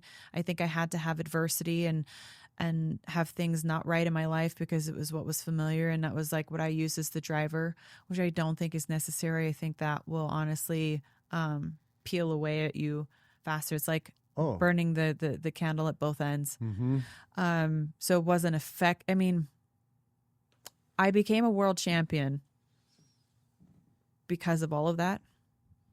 But I think I could have been a long reigning world champion if I didn't have to go through all that. Let's unpack that. Yeah, because I was at my breaking point when I had my title fight. So I was already past. I was already broken. Okay, let's jump into this. Yeah. So, wrestling, high school, random girl at college invites you to an MMA club sport. Yep. You're automatically hooked. So you do that for a couple of years, training with guys. No, I did it for a couple of weeks, and I had my first fight. It was really fast. What? Okay, so yeah, I was like, no, not years, weeks. Your first fight? Yeah, I had my first fight. What type of fight? Like full on MMA, like what you would see in the UFC. Within only a couple of weeks of training? How did this go? I know. Okay, well, so I believe that destiny has a way of seeking you out. Okay, so I'll just start with that. None of this was my idea. And I was just the type of person who wasn't afraid to try out of the box things. Clearly. So I've gathered so far. So I was like, all right, what's the worst that can happen? And so I was training mixed martial arts, and I knew what an armbar was. I knew what a rear naked choke was. I knew what a hitchhiker, like armbar escape was. And I knew what a triangle choke was. And I would say that was it. And I knew how to wrestle. And I knew what punches were, but I was horrible. I mean, feet in concrete. I did not know how to truly move as a striker. Okay. Again, like 3 weeks of training. So I got invited by the guys there at the college to attend my first amateur event, like just watch. Okay. I did not have any interest in fighting. Okay. Zero. Like people were like, do you want to learn the striking part of like what we offer here at the club sport? And I was like, no. I was like, I do not. I have no interest in punching anybody. And I absolutely have no interest in getting hit in the face. It does not appeal to me. And I went and watched the fights, and it was the most amazing thing. I saw the spirit of the warrior, and that I could relate to. I saw that, it was an all-male card, but these guys went out there and they just gave everything that they had. It's like, I like that. I like that. Okay. And then Destiny popped up on the front door of my porch, essentially. They made an announcement at the end of that fight card that they were going to have an all-female fight card in 3 weeks. So when I say like, I had literally been going to the club sport like 2 days a week for 2 weeks, maybe. So you only have like 4 to 6 training sessions in before you get presented to actually go into a fight. I might have been like 10 or 12, because once I accepted the fight, I was like, I think I need to know how to, punch. So I started going with. I should probably learn how to fight. I should probably learn how to fight. Yeah. I was like, I have one coming up. Might be a good idea. Yeah. To learn how to throw a punch. Yeah. So I literally signed up that night, not knowing what I was getting myself into. I was 19 years old, never having had a fight in my life. And I started traveling with the group there at Central Washington University to Yakima to train. So Yakima MMA. So I mean, now you're taking it serious. Yeah, for a couple of weeks. Okay. I was basically a pro at the time. No, and I went out in my first fight, and I fought a gal named Liz Posner, who was a kickboxer, and her and her husband owned a school up in like BC, Canada. Okay. So they had come down to Wenatchee, Washington, and I had come over from Ellensburg, Washington to Wenatchee. I got $50 for my first fight. It was like food and gas, which I was stoked, actually. For sure. So funny. Like how I was like, Felt oh special. man, I didn't even think I was going to get any money. I was so broke. And so yeah, we're in a boxing ring because of course, they didn't really do the cages back then. It's on a reservation. Always. Yeah, it's on a reservation, and people are like smoking in the crowd and yelling asinine comments towards the female fighters, and it was that kind of atmosphere. So I went out in the first round, and I remember I took her down so easy. She stood with a really tall stance and her, everything high, and I was like, took her down, and I was like, whoa, because I just in my life had never experienced a takedown that was as easy as that. It's like slicing through warm butter. Okay. So I took her down, but I think I just like wrestle fucked her the whole time because I didn't know how to do anything else. So I just like laid on her for like 2 minutes. And then in the second round, she came out and she put me in a Muay Thai clinch, and I didn't know what that was. Okay. So I'm sure you know what it was, but in case the listeners don't know, basically it's like they grab on behind your head with their hands and the forearms go on the collarbone and they kind of hold your head, and she begins kneeing my face. Yeah. This is new. Yeah. Oh, I had no idea what it was. So I'm still trying to wrestle her. So my arms are out like this, and I'm trying to grab her legs, and I'm watching these knees come blazing, up towards my face, past my face. One lands on my forehead. I'm trying to grab her legs, but I don't know how to get out of this because she's got this like pressure on my collarbone. So it's like I can't exactly go through it, but I am driving, trying to get down to her legs. And one comes straight up through the center and clean on, smashes my nose. I hear crunch and then warmth down my face. And I'm still trying to take her down because I don't know what else to do. And I think at that point I'm driving so hard and we're up against the ropes that I kind of managed to like push through this hold she has, and I'm kind of on her legs. But I've been driving down to try to get out of this hold so much that I'm like actually at her knees and like kind of sliding down past her ankle. So she steps 1 foot out and she comes around onto my back and she gets her hooks in. And she's trying to choke me, so I'm like turtle shelled up. I've got my neck tucked into my shoulders, and I'm on my elbows and I'm on my knees, and I'm like trying to just take in what it is. And I'm watching blood pour out of my nose, and I'm watching this pool of blood steadily grow in front of my face. And it was like the most surreal moment while I'm defending this choke and everything. But in that moment, I was really in the eye of the storm. It was like a very calm moment for me because I was really processing like one thought at a time. And it was like, I'm bleeding a lot. Yeah, I'm bleeding a lot, and I have to kick her ass now. And that's really when I think the fighter was born. if I'm being honest with you. Oh, shit. That moment right there, because I had a moment to quit. I easily could have been like, tap the mat and be like, done. And I was like, oh no, like this is it. This is it. Like I'm getting her off of my back, and I'm going to punch her, the living daylights out of her. How did the rest of the fight go? Well, I did exactly that. I peeled a hook. I hula hooped her off, like got her down in front of me. I mean, that's something I knew how to do from wrestling. And so I was in my comfort zone there, but I don't think I had punched her like at all in the fight. Again, because like I didn't know what I was doing. But in that moment, I was like, no. It's like, now I know. Like, we're in a fight. Like, this is not a wrestling match. Yep. And I had her down in the guard position, so she was on her back, and I stood up to my feet, and I reached to the ceiling, and I just started raining down punches. And I remember there was blood all over her. Like, I was just, you're pouring on her. I was pouring blood all over her. So I remember like blood all over her cheek, and I remember her like this and her arms, and I'm just like, gorilla hammering her away. Just hammer fist coming down. Yep. And the round ended because there were 2 minute rounds. So all this has happened inside 2 minutes. Which is an eternity for even a trained athlete. And here you are just months into this adventure. Yeah. Yeah. Okay. So the round ends. I go back to my corner, and I was staring back into like ghosts, because my corner was like, they did not know what to do. So there's a bunch of college kids that invited you there. And now they're in the middle of this bloody ass fight. A woman's fight, because they didn't do that back then. So it's one thing to see this from a man, but they were really taken back at the fact that I had like this broken nose and blood all over me. I looked like this insane savage warrior woman, but they were men and with the protective instinct. So they didn't know. They're conflicted on it. They're very conflicted. And someone throws a towel in on my behalf. I didn't want that. I was ready to go out there. Yeah. Because I knew in that moment I believe I had broken her in that moment, because I saw the look on her face, and she was like, oh shit. Like, if I did that, and she's like in the condition that she's in, and she's coming back stronger, and she's now like turned the tides of this fight. I've really like pushed a button, and I knew like she knew what was going to happen in round 3 for sure.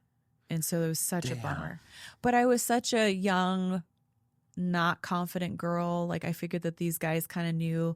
I was more heartbroken. I wasn't angry at them. A lot of people think I was angry at them. I was like, I wasn't angry at them. I thought that they knew something that I didn't know, that I wasn't good enough, that I couldn't go back out there in that 3rd round and like do what I knew I could do in my heart. Yeah. So I was like, well, I didn't prepare enough. Like, anything you want to do good in life, you got to prepare for. I was like, so that's the only thing. It's like, so I have to start preparing. I have to take another fight. And I knew in that moment that I needed to do this again. Huh? Immediately. No kidding. And my mom found me in the back. She had drove over from Tacoma, Washington, which is where we grew up. So she came to Wenatchee, and she found me bleeding over a trash can in the back room. How'd she take that? My poor mom. Oh, my poor mom. Well, I think I aged my mom 10 years, For sure. It's like her baby. For sure. So she's like, come on, honey, like, we'll get you, let's go. Like, I'm going to take you home. And so, and this is I think it was December. Yeah, it was December. And so there's snow all over the ground. We have to go over the mountain pass. And I remember we got pulled over at one point, and all I had to do was like show the officer like this, and he was like, you're fine, keep going to the hospital, So I was like, slow down, Mom, but she was just trying to get us home. And then it's funny, is my Opie, my dad's dad. Okay. Chauvinistic is fair to say, sexist, old school, but old school in like not a chivalrous way, more like, just like women should do this and men, don't have to, whatever. He was visiting. They were visiting. And so I came home and I looked like a lion and a raccoon had a baby. That's what my face looked like. These giant black eyes. And my nose had none of these indentations. It was just like square out to my cheeks, So I was like, had a big flat lion nose.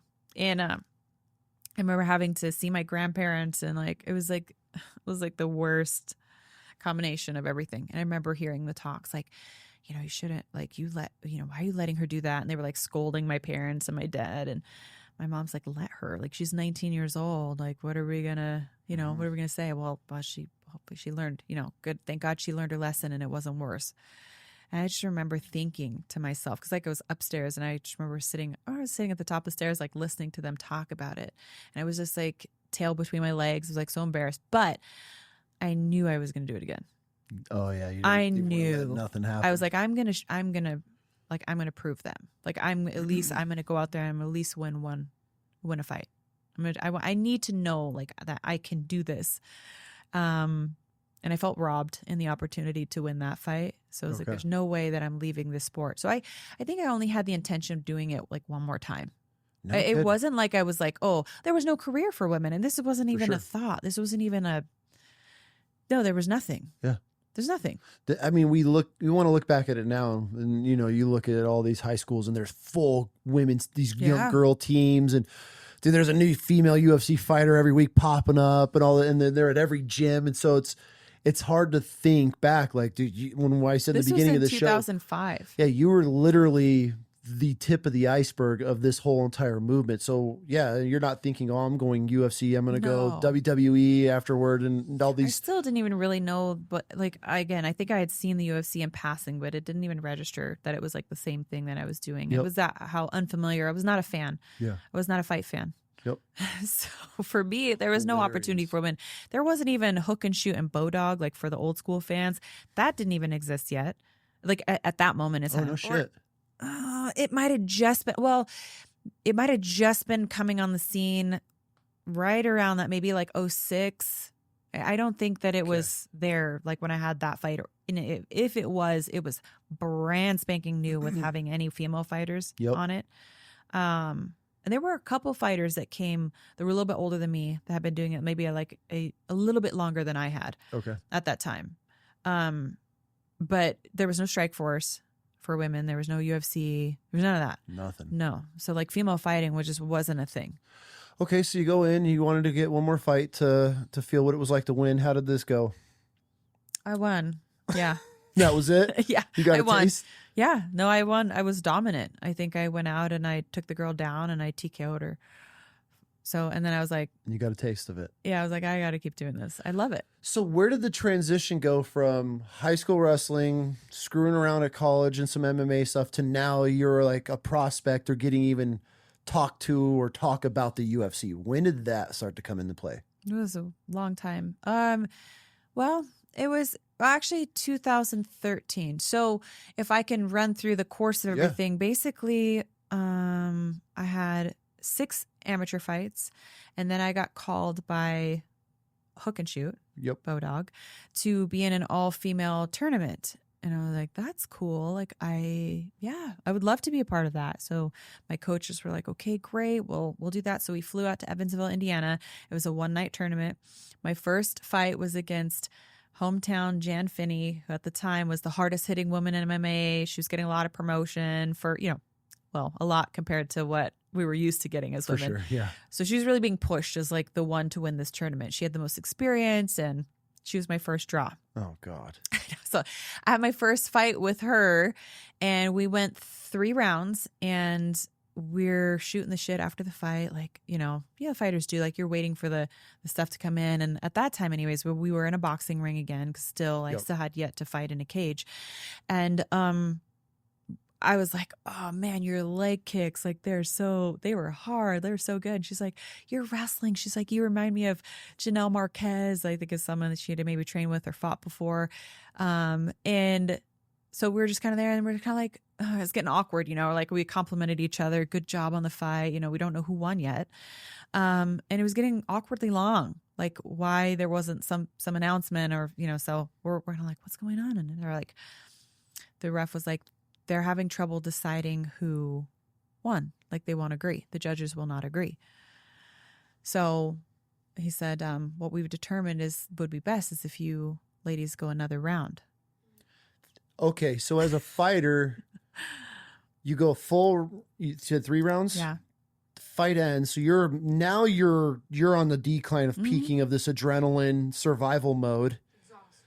Exhausted. Mm-hmm. You've now, I don't want to say cooled down, but you've had enough time to, get the bugs had all been worked out, and then now you're told you have to fight another round again. Correct. How's that in the fighting world?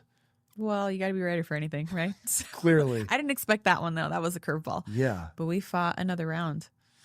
You fought your ass off then. Yeah, I did. And I remember my corner at the time, like, if you can give me one, I mean, because we're tired, like, and I had a horrible weight cut because I did not know how to cut weight. And Yep. I had been struggling with an eating disorder at the time.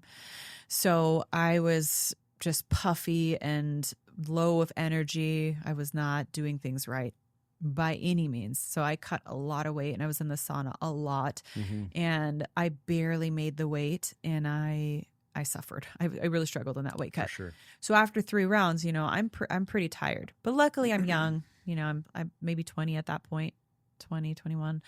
And, so I go back and she goes back to her corner and ding, we fight another round. And at the end of that, we're like, whew, okay, wow, good work, kind of complimenting each other again, kind of waiting, twiddling our thumbs. And Don't we're like, tell me it happened again. the referee is over there and there's all this conversation. We're like, scratching our heads like, oh gosh, okay. So the referee comes over and says, okay, the judges will not agree on who has won this fight. So you have 2 options. Either you can fight one more round or you can allow me to make the decision. Why you? Well, not me. I'm sorry. As the referee, I'm speaking as the referee. Oh, he's just so the referee. Pick?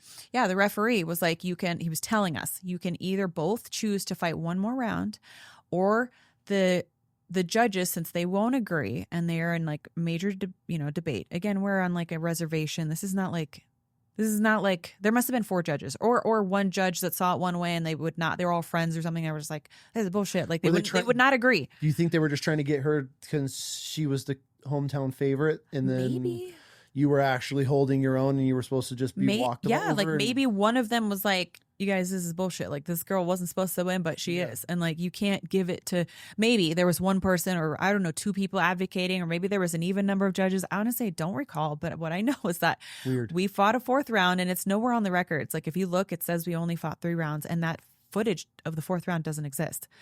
Yeah, it doesn't show. So it's like it never happened, but it did. And I think it made them look bad because it was a tournament. Yeah. Like one of us had to fight again.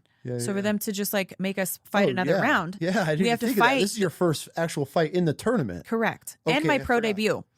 Oh God, what a horrible experience. So we're waiting and her and I look at each other and we're both just smoked. Like we are exhausted. And we're like, one of us is going to have to fight again. So I guess we let the referee raise whoever's hand. Best seat in the house, right? So he raises my hand. No shit. Yeah. And I just, fell to my knees and I was just like, oh my gosh, I took out the one. Like I took out the number 1 seed. Like I should have this, right? I should have this. But I fought Caitlin Young, who is a phenomenal kickboxer. And this is nothing against her, but in her first fight, she fought a girl that had never fought before. And she knocked her out inside of a minute. Okay. So she was fresh. And oh, yeah. So you know where this is going. Okay, so you have now fought in 4 rounds. Yeah. Against the veteran. Against the number 1 contender. And you end up winning that. And then your next opponent knocked out her opponent in the first round. So she's fresh. She hadn't even... Damn, that sucks. And I think I had like maybe 30 minutes before I was fighting again. So I saw ice on my leg. When they called me, they're like, "You're up." In your legs. Yeah, I was like icing. I shouldn't have been icing my leg, but I didn't know. I was like, because I was fighting again. I think I probably shouldn't have been icing. So I like all of a sudden like, okay, like you're up. I was like, so I like threw the ice aside and I was like trying to jump around and get my legs all back and warm and stuff, But honestly, I think I just had too much of a dump in the first 100% fight. Yeah. And so I go out there and I try to take her down. And it was so funny. Like, you have to watch the fight because, I was like moving around like this. Like, I literally still didn't know how to strike. Like, this is like a year and I was still like just trying to like be a wrestler. And I thought you have to have your hands glued to your cheeks. And like, I was so stiff. And I get in on her legs and I go to like pick her up. And because we're on a rope, she loops her arm over the rope. So I lift both legs, but I'm like, why is she not going down? And that was basically it. That's what I had for that fight. And then she defends the takedown from there. And then I'm just a sitting duck. and she like knocked me out clean with a head kick. Was this your first time getting knocked out? Yeah. What do you remember just coming Ragdoll. through? Ragdoll. Literally. You should watch it because it's like, Do you have this footage? It's out there. Caitlin Young versus Miesha Tate. I always wanted to get that one back, but I never did. Because I was like, damn, I know on a fresh night, this could be different. Yeah. But no, she knocked me clean out. Highlight reel, like arm ragdolled in the ropes. Like I was out. So I don't remember coming to, but what I remember was, so I was with my ex, the one that I had like the long-term toxic relationship with. So he was out there and he was cornering me, and he was telling me about the first fight, and it was like a story I'd never heard before. I didn't remember the first fight with Jan Finney.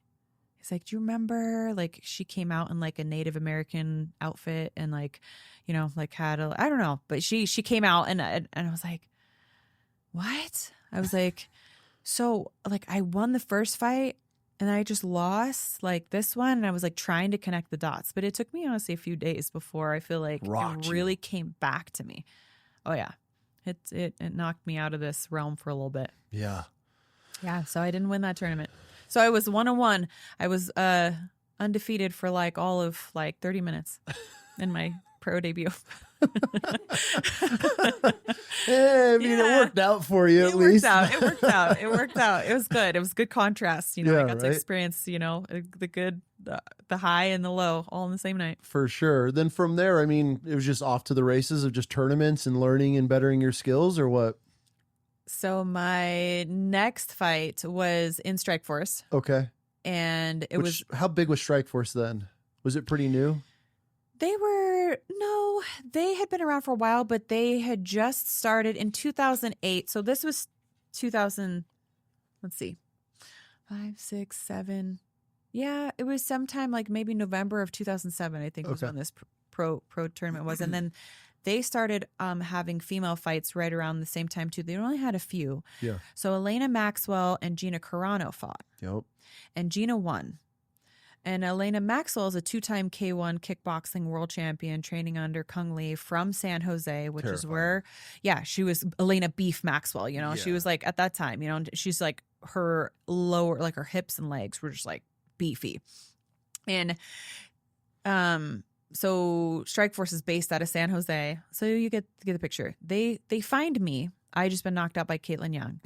Okay. So they find me somehow.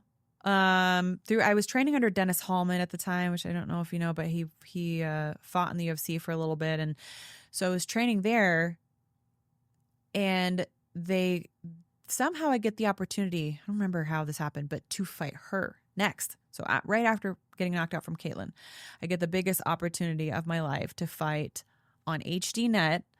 I think it was on HD. Yeah, it was on HD Net. So this is huge. Yeah, 2008.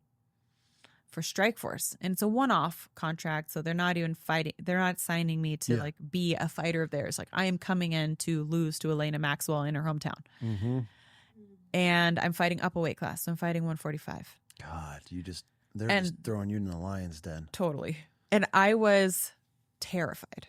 Rightfully so. I was terrified because I had just gotten knocked out, and I'm like, on paper, Elena's a better kickboxer.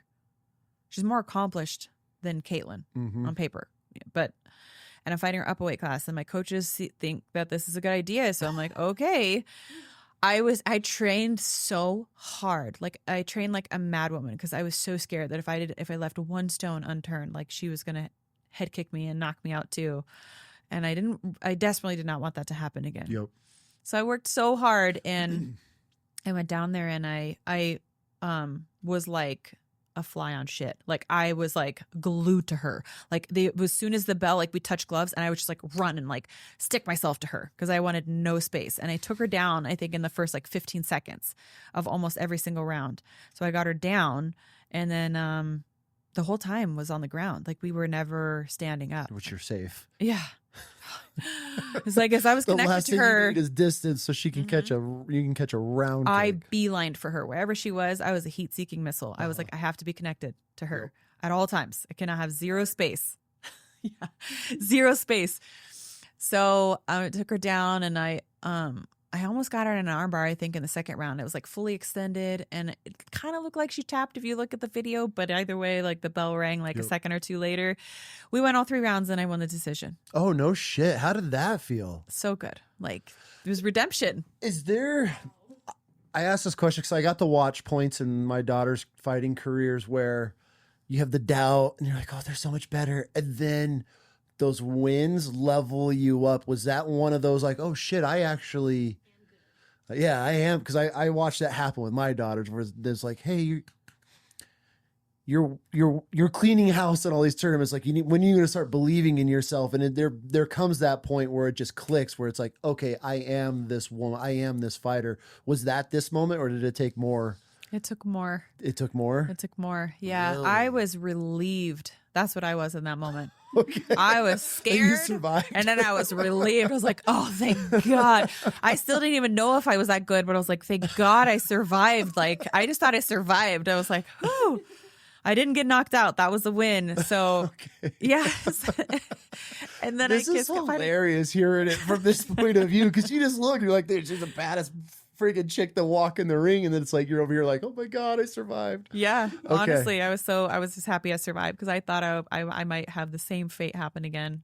Okay. Like, and honestly, wasn't so scared of the knockout physically. It wasn't a physical thing. It was more just working and wanting something so bad, and then just being like, just in the worst possible way, publicly humiliated.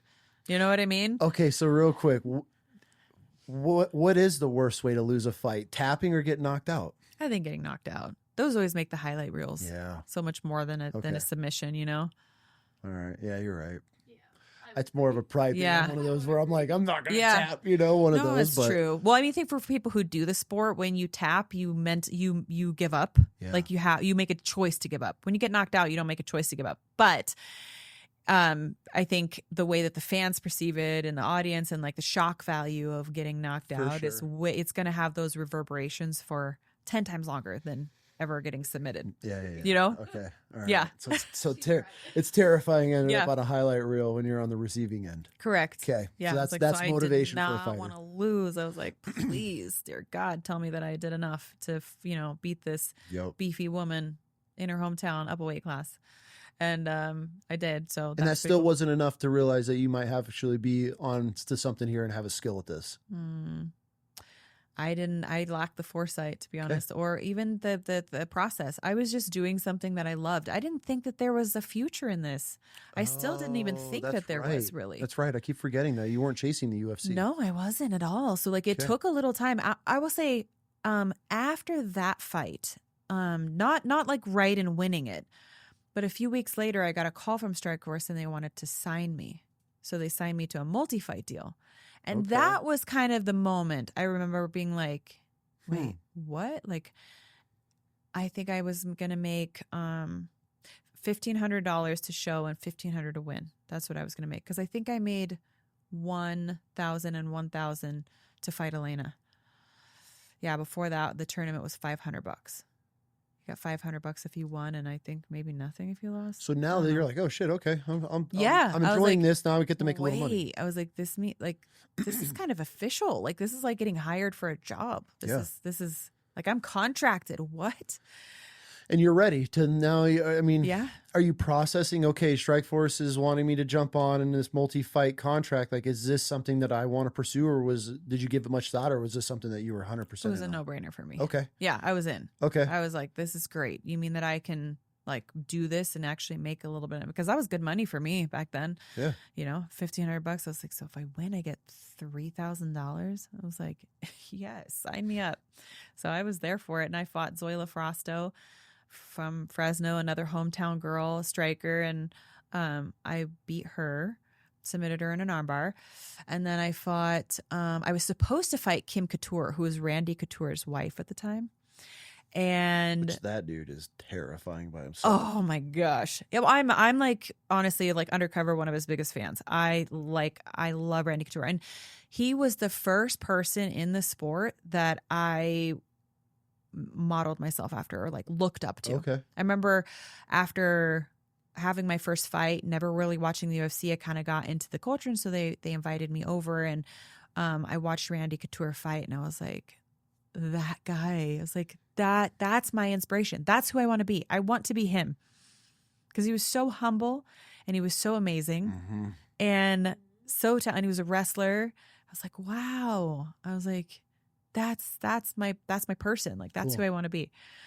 And then I ended up training at Extreme Couture. That's where I've been for most of my career now. So no shit. Randy's just like one of the nicest people. So humble and such a badass. It's good Still to to this day. Like, he pops in there and like I'm like, get so excited when he comes in because he's always got such great stuff that he shows. Yep. Such great upper body lock stuff. So I fought so I was supposed to fight his wife, which they were going through divorce at the time. And so she ended up pulling. And then I fought Sarah Kaufman, who was a savage. She had way better takedown defense. And I only got her down in the second round. And otherwise she kind of battered me up and I lost. And then, I don't know, from there I just kept fighting. I was the longest signed female to Strikeforce prior to going to the UFC. So, yeah. What an accomplishment. It was pretty cool, huh? So you're working your way through the ranks. You're slowly building a name with Strikeforce. What was the moment when the UFC reached out? It was after I lost to Ronda. So, yeah. Can we talk about Ronda real quick? Sure. Yeah. We all hated each other. Yeah. Do you still hate each other? No, I've let go of hate. I don't think that's a word, but I'm not like her biggest fan or anything by any means, I still like carry the opinions that I have, which is that I'm grateful, honestly, very grateful to have a rival like her in my career. I mean, if you're going to have a rival, let it be. Yeah. She was perfect. Right? Yeah. She was perfect. And what a perfect match for two women from two different styles, then to have this rivalry for the sport, which drew so much attention to you two just at each other's throats over everything. It was perfect. Yeah, it was. I honestly I would not go back and change it if I had the chance to do that because I learned so much through that rivalry. Where did it start? What was the moment where you were like, man, fuck this bitch? Well, I think when she was just so sassy. So I remember that when we were starting out, when I say we, I mean the few women that were doing this, there was an underlying camaraderie. Yeah, you were the first. You guys are all the pioneers. You think there would be this? Yeah. So there was. Who wants to be the best out of the pioneers? Right. So there was this original group of pioneers that I had kind of become familiar with, and granted, we were fighting each other, momentarily in the fights, but otherwise, everyone was really cool. Like, all the women were really great, and we kind of understood that we were fighting this together. Yeah. Collectively, like we were trying to get somewhere collectively. But Ronda really came in with the opposite mentality. She's like, I don't give a fuck about any of these bitches. Like, I'm just gonna, do me, and like, I don't care. Like, and so I think she rubbed, originally like a lot of the women kind of the wrong way, but she knew what she was doing and she had the confidence to do it. And she wasn't, now I realize like it was really smart, her approach, because she had the skill to back it up. Mm-hmm. But if you were one of the women who like started this sport and you had been doing this for a while, and like you always were used to like the women being having sportsmanship, you were kind of like, who she thinks she is, like so disrespectful. But then we ended up fighting each other. I was the champion at the time. I fought Marloes Kunin, another veteran, somebody that I idolized. And there's one time in my career only one time that I ever thought, I hope I don't have to fight that person. And it was like a momentary thought, but like an intrusive thought. You just get it. And you're just like, I shouldn't have had that thought. Like, that wasn't right. But it was a real thought. And it was against Marloes Kunin. I watched her fight Cyborg. And as impressed with Cyborg as I was, for whatever reason, I was more impressed with Marloes. Really? Yes, because I feel like Cyborg is terrifying. Well, she is terrifying. And I think I knew that. And she was running through women. I mean, like running through. It was And they were sad. all like getting scared, but Marloes was not scared. She went out there and she cracked Cyborg. I mean, I think it would have put any other woman down. But of course it was Cyborg. So I just remember seeing how hard she fought against Cyborg with like no doubt of confidence in herself, when all the other women seemed to have, they just get demolished, or they just didn't have the confidence, or they'd wither. And like, that wasn't Marloes. You know what? You saying that, I wonder if you because you're in the sport long enough, you can tell immediately when somebody's in or out of it. Yeah. and you're watching these women step into the ring with Cyborg, and there's almost, I'm sure you could pick up on this fear and terror in their eyes, which you, dude, if I'm a grown ass man and I cross her in a freaking alleyway, I'm turning around, right? Like, let's just call a spade a spade. That woman's terrifying. But the fact that you saw her opponent, just the look in her eye of, you're going to kill me or I'm killing you when we come out of here. That's more terrifying than who's they're fighting. When almost the kamikaze mentality where that woman is looking at this cyborg with zero fear in her eye. How's she going to look at me? 100%. That was what it was. Cause like we knew Cyborg had every right to have that confidence. Yeah. Marloes didn't, but she did. And I loved it. But it was like so I was so in awe of her, and I was so inspired by her tenacity and like that kind of like, where did that come from? Like, that's not, who are you? You know, like, born? Is that trained into you? You're a savage. Like, you're a warrior. Like, you have all my respect. And so I kind of idolized her in a way. For sure. And so in that moment, early on in my career, I think I'd only had like maybe 2 fights in Strikeforce, maybe. And I saw her fight Cyborg, and I was like, wow. I was like, I hope I never have to fight that woman. And I was like, that was an intrusive thought. And then a couple of years later, I was fighting her for the title. And my whole perspective had totally changed. I was ready then. Yeah. I knew. I was like, okay, like when your idols become your rivals. It's the greatest accomplishment. It's the greatest accomplishment. And you're doing it right. And I was so excited to be there with her, fighting her, because I was like, this is a dream. Like, this is what I wanted. I wanted to be on her level. And at the time when I saw her fight Cyborg, I wasn't yet. But I worked my ass off, and I was inspired by her, and I was inspired by Gina, and I was inspired by all these women around me and men. You know, like there wasn't that many female role models for me, especially really early, like prior to Strikeforce. So it was Randy. Yeah. You know, it was men who were my role models. And then these women came along, and I was like, wow, they're so inspiring. That's like how I want to be. And then I ended up fighting her, and I ended up beating her in the 4th round with a Von Flue choke. A what? No, it was a Von Flue choke. I lied. It was a head and arm choke. Okay. Yeah. But a Von Flue choke is kind of similar in the sense that you put the pressure on the shoulder, like the shoulder and the neck. But it's like, you know, when someone gets you, what's the other thing that they call it? A phantom choke? Oh, okay. Yeah. Okay. Phantom choke. But that wasn't true. I did not beat her with that one. I beat her with the head and arm choke. Before we took a break, we were talking about how your idols become your rivals. I mean, what an accomplishment, what a feeling that you're looking up to these women that you're coming up through the ranks with, as far as being this professional, on your path to becoming this professional fighter. I mean, I'm talking on the UFC level. Well, I mean, how does that feel, catching your rivals? Or I'm sorry, how does it feel catching your idols? I felt right. It felt right. It felt like I belonged there.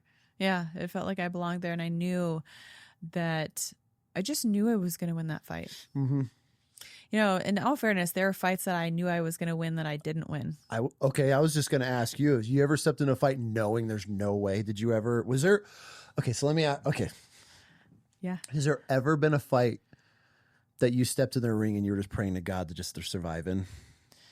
Yeah, yes, there was a fight when I fought Raquel Pennington, and it wasn't because it was like a physical beatdown or anything. It was because I couldn't show up. I couldn't get present.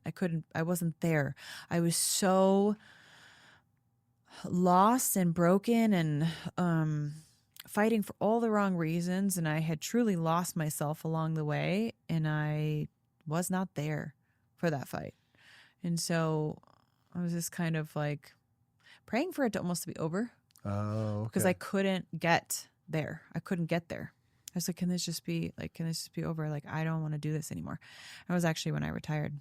But so it was one of your last fights?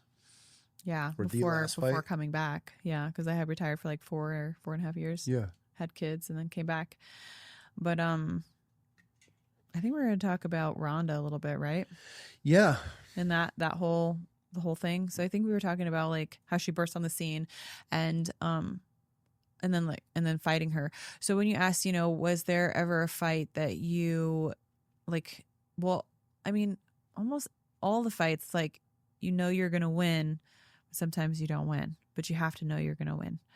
But honestly, when I fought Ronda, the first time I fought Ronda, I knew it was going to be really difficult to win. I wasn't under any illusion. Like, I knew that she was very, very good, but I believed that I would win. Mm-hmm. But I'd say the second time that I fought Ronda, it was a little bit more of like, I hoped I was going to win. Because I knew that I didn't have the right training for her, like deep down. She was different. The way she fought, the way she moved. I didn't have partners. I didn't have partners that could mimic Ronda. And so because of that, it wasn't that I didn't train my ass off or train hard, but I knew that there were things that she had that I hadn't seen. I wasn't able to prepare for. Which is, does that plant doubt, the little mustard seed, and does it start to grow over time? Yeah, absolutely. But yes, because you know that there may be something that you're not totally prepared for. And I hadn't totally figured out her armbar or like how to totally defend it. So quick. There wasn't like a way that I was like, defending every time in practice. It was like so good. Like my armbar defense wasn't like top 100%, like top 1%. And so because of that, I was like, well, I just better not get there, but that's easier said than done, and Very. So it was hard not to get thrown or to, it just, the style matchup wasn't favorable for me. And she was so elite. And at the time, there's nobody to mimic her. Yeah. No one. There were 0 women that were on her level that were fighting as well. And the guys that would come over weren't smooth like her. They were more like muscle. Yeah. They'd muscle you over. And you're like, well, it didn't feel like that when I fought Ronda the first time. There was no muscling. Like she was timing and calculation and smooth. Nothing was forced. She was able to feel where your weight was off and use it against you. And just very high level. So I think the second time that I fought her, it was more of like, I have to believe that I can do this. I have to believe that I can. And I believed that there was a way. I just didn't know how. I didn't know how I was going to get there. Yeah. I wanted to, and I believed that I could find a way, but it was not there was no clear path. It was just like, I'm going to have to try to make this fight as ugly as possible and hope to God I don't get caught in an armbar. Like, I've tried my best to prepare, but I'm not 100% confident that I've seen everything that Ronda brings because I don't have the people giving me the looks. That sucks. Yeah. That sucks. Yeah. So you guys go back and forth in the, I don't want to say Pride. UFC? No, before prior. Strikeforce. Yeah. So that's where you guys get introduced to each other. Yep. When does the UFC come into play? Because this is obviously now the UFC's looking at growing the female side of things. You guys are making a name in Strikeforce and all these little one-off, knockoff tournaments and things like that. So the traction's now coming with females into MMA. You guys are having a little name for yourselves at this point, and then now the UFC reaches out. How does this work?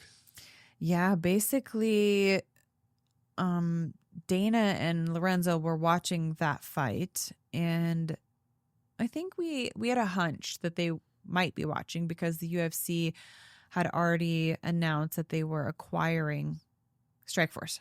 So we did know that was coming. Got it. At the time of that fight.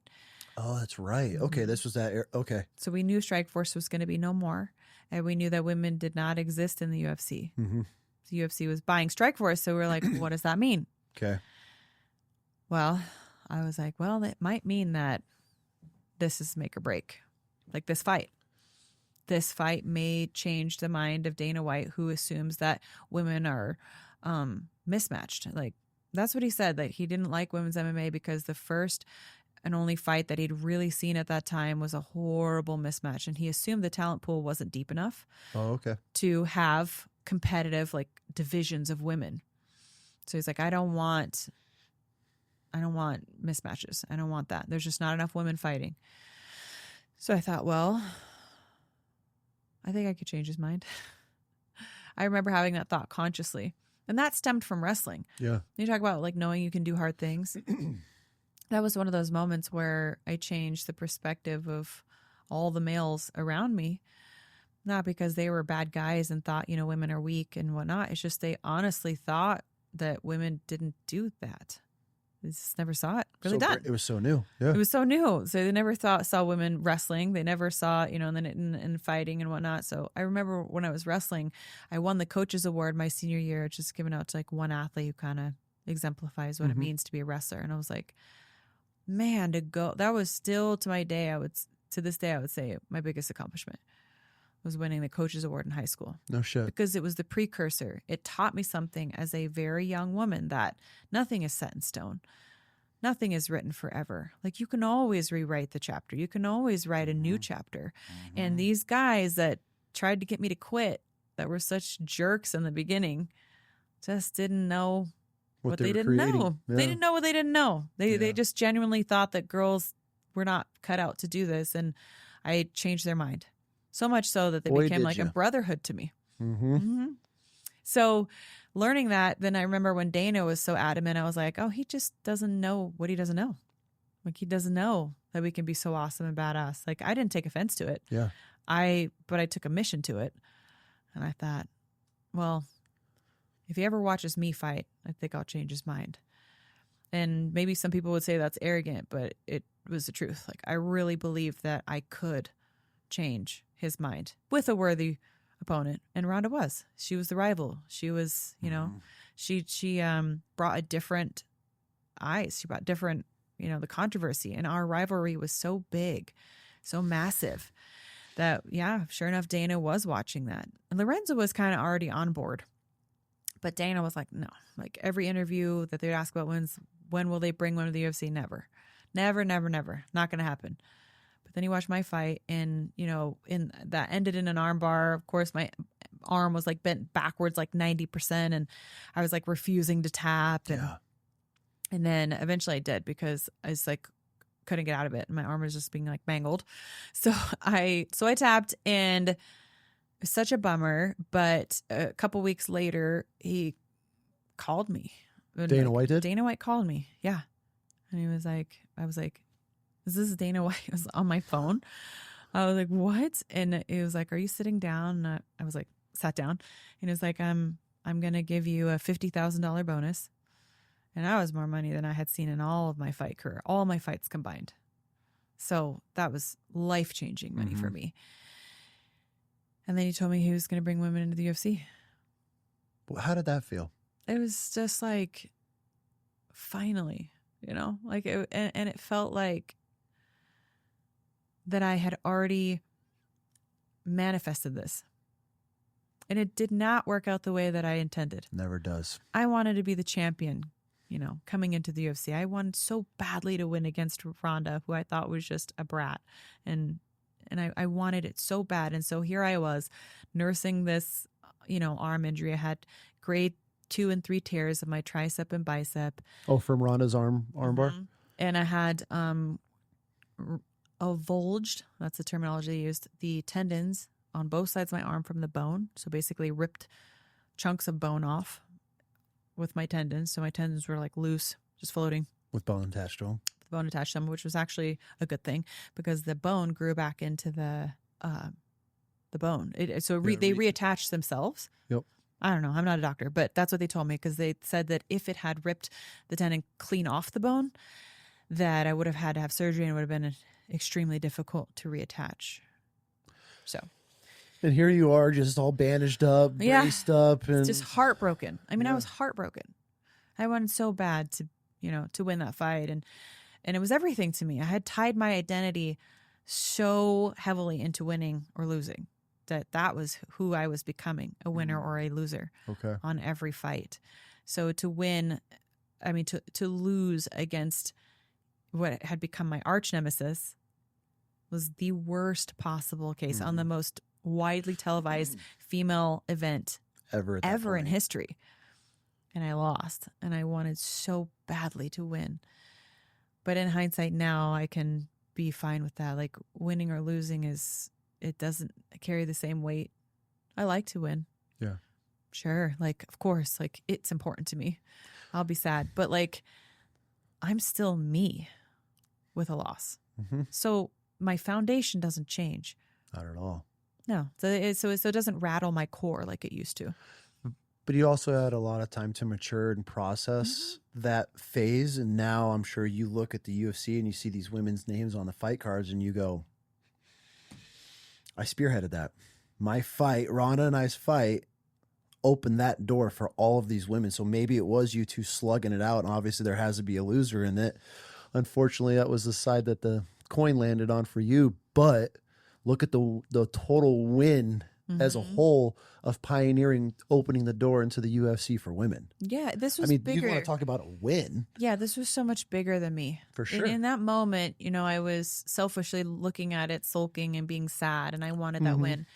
But had I won, I don't think it would have had the impact on the sport that it did with the way that it played out. And so looking at the big picture and really zooming out and taking my own selfish desires in that moment out of it, this was the way it was supposed to be. And it was such a humbling experience. I learned so much from that. I had to rebuild myself from just being at the most broken point as an athlete, you know, athletically, not in my personal life yet. I wasn't good in my personal life, but I still had the ability to deal with it at the time. I hadn't fully broken. So, but I was broken as an athlete. I was broken as the way I had tied myself into my worth based on wins and losses. So I was at a low point, but I was still managing. And so I think it all worked out perfectly, just the way it was supposed to. Absolutely. Yeah. It's hard a lot of times to process it in the moment or even afterward for a while. It might take years, but just hearing this and watching your journey through this, it was all part of God's plan for definitely everything that happened. And then that fight, and then to get the call, you get offered the money to come into the UFC, you know, and you're just like, holy shit, it's all coming together. But I'm sure this didn't come till probably way after the UFC, you know, in that process and healing, because obviously you were in a pretty dark time in your life through this whole process, which nobody even probably knows about that side of your life. But you're trying to build this image, this name, spearheading the women into the UFC. Well, at that time, I didn't even think about that. I actually still don't think about that until people bring it up to me. I forget about that part, like the spearheading. Like it literally just dawned on me when you were talking about it. I was like, no, that's kind of true. But I just don't think about it very often in the sense of like that I had such a big part to do with it. I don't think a lot of times people that pioneer things really even think about it, especially when you're not going for that, right? That wasn't your goal. Like, I'm going to fight my ass off. I would love to say like, oh, I did it, you know, for the good of women's MMA, but that's just not the truth. Like I was doing it selfishly, and the byproduct was that it helped women's MMA. And I'm so grateful for that. Absolutely. I'm so glad that I was able to do that, but I could never have known at that time that this would have been such a like impactful moment in the sport of women's MMA. So now you have to just look at it with gratitude, because at the time I had no awareness. Yeah. No, absolutely. It's a great way. But but from an outsider, I mean, looking in, what an accomplishment. But it was just like anybody else. When you're the first, you're not, a lot of times you're not like, man, we're laying the groundwork. It usually comes way afterward. Once it's accomplished, once everything's built, you could take that step back and then realize like, holy shit, like this is all happening because of the men or women that walked the path before them. And I mean, it's pretty cool. It's got to, I know you say you don't think about it, but I mean, it's something that you definitely, I feel at some point in your life, are going to sit back and reflect and sit with your husband one day and be like, holy shit. I'm sure you've done a lot of, but maybe, you know, I definitely, I know it, but I guess I just don't think about it that often. I don't acknowledge it that much, but there are great people along the way that will remind me, and I'm grateful for that. You know, I don't have to sit and like, you know, think how great I am all day, because like truth is like there's next things to be accomplished, you know, and that's part of my past, and I'm grateful. But like people will bring it up, like you brought it up. Or I remember when Macy Barber, when I first met her, she's a fighter in the UFC, and she walked in the PI and she walked straight over to me and she just shook my hand. She was like, "It is so nice to meet you. Thank you so much for what you've done for women's." And I was like, "Oh, you're welcome." Like, I mean, you're welcome. Like, I don't, it was just like, but she was so sweet and genuine. So like, there are those little people, there's people along the way, or conversations that make me reflect and say, wow, how fortunate am I to be a part of something that was so instrumental that I didn't know that I was going to get to be. Look, your kids are going to, be teenagers one day, and you're going to be watching a fight or something, and they're going to look at their mom and realize my mom was the OG to this. That's the cool thing. Yeah. Like, you don't That'll see be it a yet, moment. but you're going to be able to see, and your grandkids are going to be like, my grandma was the first woman in the UFC fighting. That's how I'm looking at it. I know you don't see it now, but that moment's going to come when those kids will be like, that's my grandma. That's my might be mom. The moment that it gets me. Yeah. That'll be the it's going to hit you. moment. That's why you're very humble, and you've this is something that wasn't your goal, but yeah, the fact that there's how many people in their life have an era that happened in that chapter of any part of their life that can say that I was part of the beginning of that. Not very many, especially this day and age. What new happens, and the fact that you're spearheading with Ronda Rousey, Cyborg, the Holly, you might as well put the Chuck Liddells, the Ken Shamrocks. Like when you think of the early dudes, Randy Couture, the Brock Lesnar's. Not, I guess Brock came in left there, but I was a huge Frank Mir fan. So fuck Brock Lesnar. But how is Frank Mir? Can I ask how he is in real? He's a little. His knee is bothering him, so he's been walking around on a cane. Like last time I saw him, I was like, oh no, poor Frank. But what just died on us? That just died? That was weird. That's not supposed to happen. Yeah, it was like a light went off. Are we unplugged here? Oh, we are unplugged. That helps. Oh, so was it on battery and it just kicked off? I like your setup here, by the way. I haven't said anything about that yet, but that's cool. Yeah. Did you work on it a lot? This was more my mom and my dad's design, was to keep it kind of cozy, kind of warm. Yeah. I just do it over here. Okay. I like it. Well, thank you. Sorry. Mm-hmm. That wasn't supposed to happen, but yeah, it was on battery. Frank Mir is my absolute man crush for years. And I don't watch any sports. Do you know his daughter? You know he has a daughter who's like a savage. Her name's Bella Mir. No. What a badass name. A savage. Keep an eye out. Interesting. Is she on this one of The Ultimate Fighter? Oh, I don't know. That would be cool. What if he was a coach? That would be bad. Yeah, but she's really good. I worry a little bit about her being so young and like a lot of injuries. Like she's really pushing herself hard. Like as an older athlete, I kind of am like, oh, you're so young. Like I know you're ambitious, but like take care of your body, like please, because like it's not worth it. Yeah, it's like it's rough, but it's hard to say. It's hard to you can't just infuse it into them. And she's so driven. She's really good. So, but I think you'll be hearing more of her.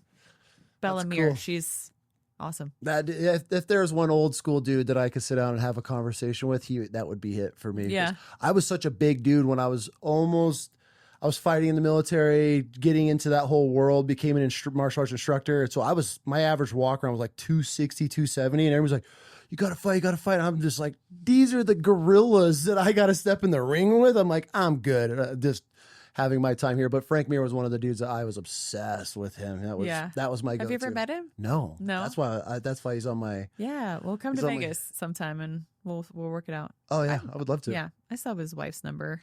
Yeah, I would probably his number too. I would take him up. I would love to have a conversation with him and to hear his journey through life. Okay, so back to you. Yeah, like I was saying, you're going to see it one day, and your kids are going to know who you were as far as. My kids always bring it home, so that makes sense to me. I think that they always they bring so much. Circle. Yeah, they bring everything full circle. And honestly, after I retired, I have been in a 9-year toxic relationship. You want to dive into that a little bit? Yeah, let's talk about that. It's interesting as a girl dad because I'm trying to raise these strong, independent, know their morals, know their values, strong. They can handle themselves in these situations, which obviously hearing your story, there was some lack of fathership and mentorship from the male role side, mentorship side of that. And we look at you as this picture of strong, independent, baddest chick on the planet, walking into the ring, facing some of the absolute murderers as far as other women. But this whole entire time, you're trapped in a relationship that is just slowly killing you. Mm-hmm. And it pretty much, if I might be mistaken, was a huge reason why you retired and kind of stepped away from the sport to handle your personal life. Can we dig into this? Yeah, absolutely. Okay, so how does a woman of your stature, everything you've accomplished, the ups and downs of failing and fighting and crawling yourself out of trenches. How do you end up in a relationship like this?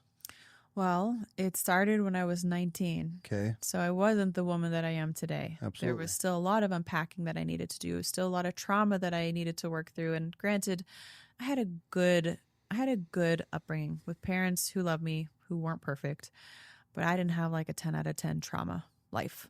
Yeah. And so I had my traumas like we all do. For sure. But I think where I really was looking to repair was I was trying to find that male stability in my life. So I wasn't a promiscuous girl. It wasn't like daddy issues. It was like, I just want to go out and like sleep with a bunch of guys. But I wanted to be in a relationship. And but I feared marriage, but I wanted to find someone who wouldn't leave me. Yeah. Wouldn't leave me, because I felt abandoned by my biological father. And then I had a man that I was very, very close with that my mom dated from like 0 to 2. So before she met my dad who raised me. And him and I were like this. Like we were inseparable. I loved him with every fiber of my being.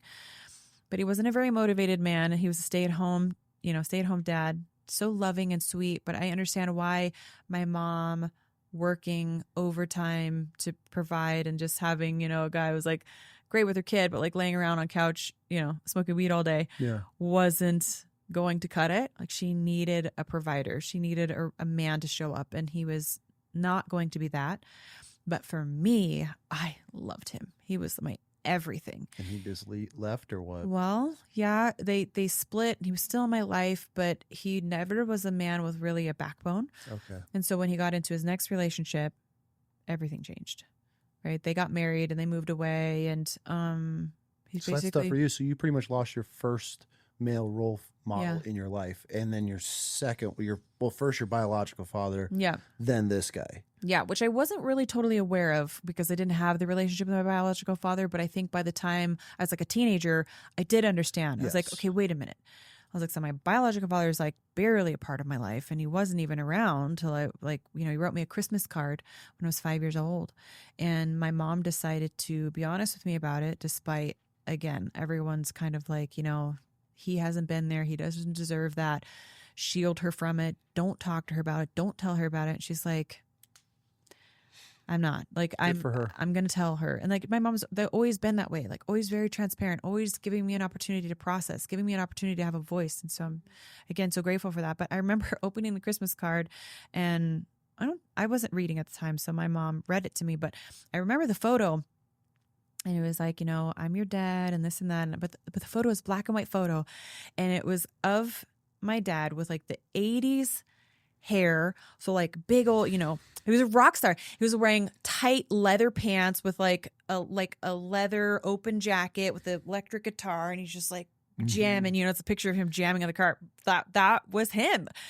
And I was like, that's my dad?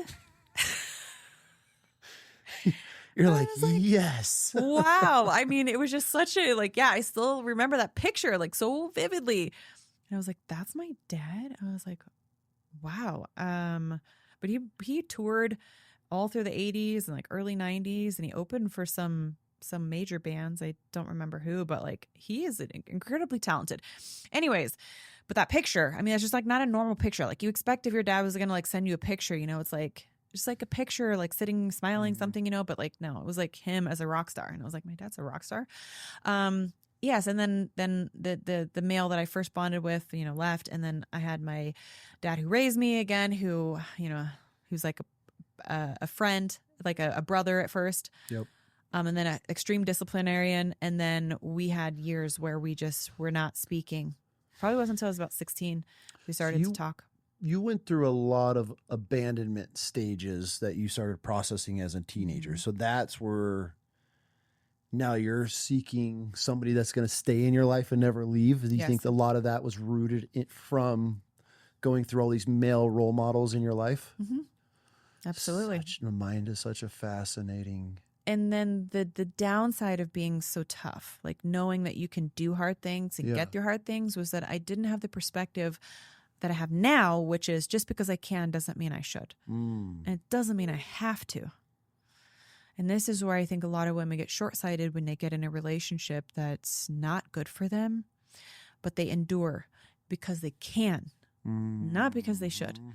And they fear the leaving, you know, or someone leaving them. That was my circumstance, at least. So I found my ex, and I just thought he was so great. You know, he was an athlete, and he was just Mr. Cool, and he was not very nice to me at first.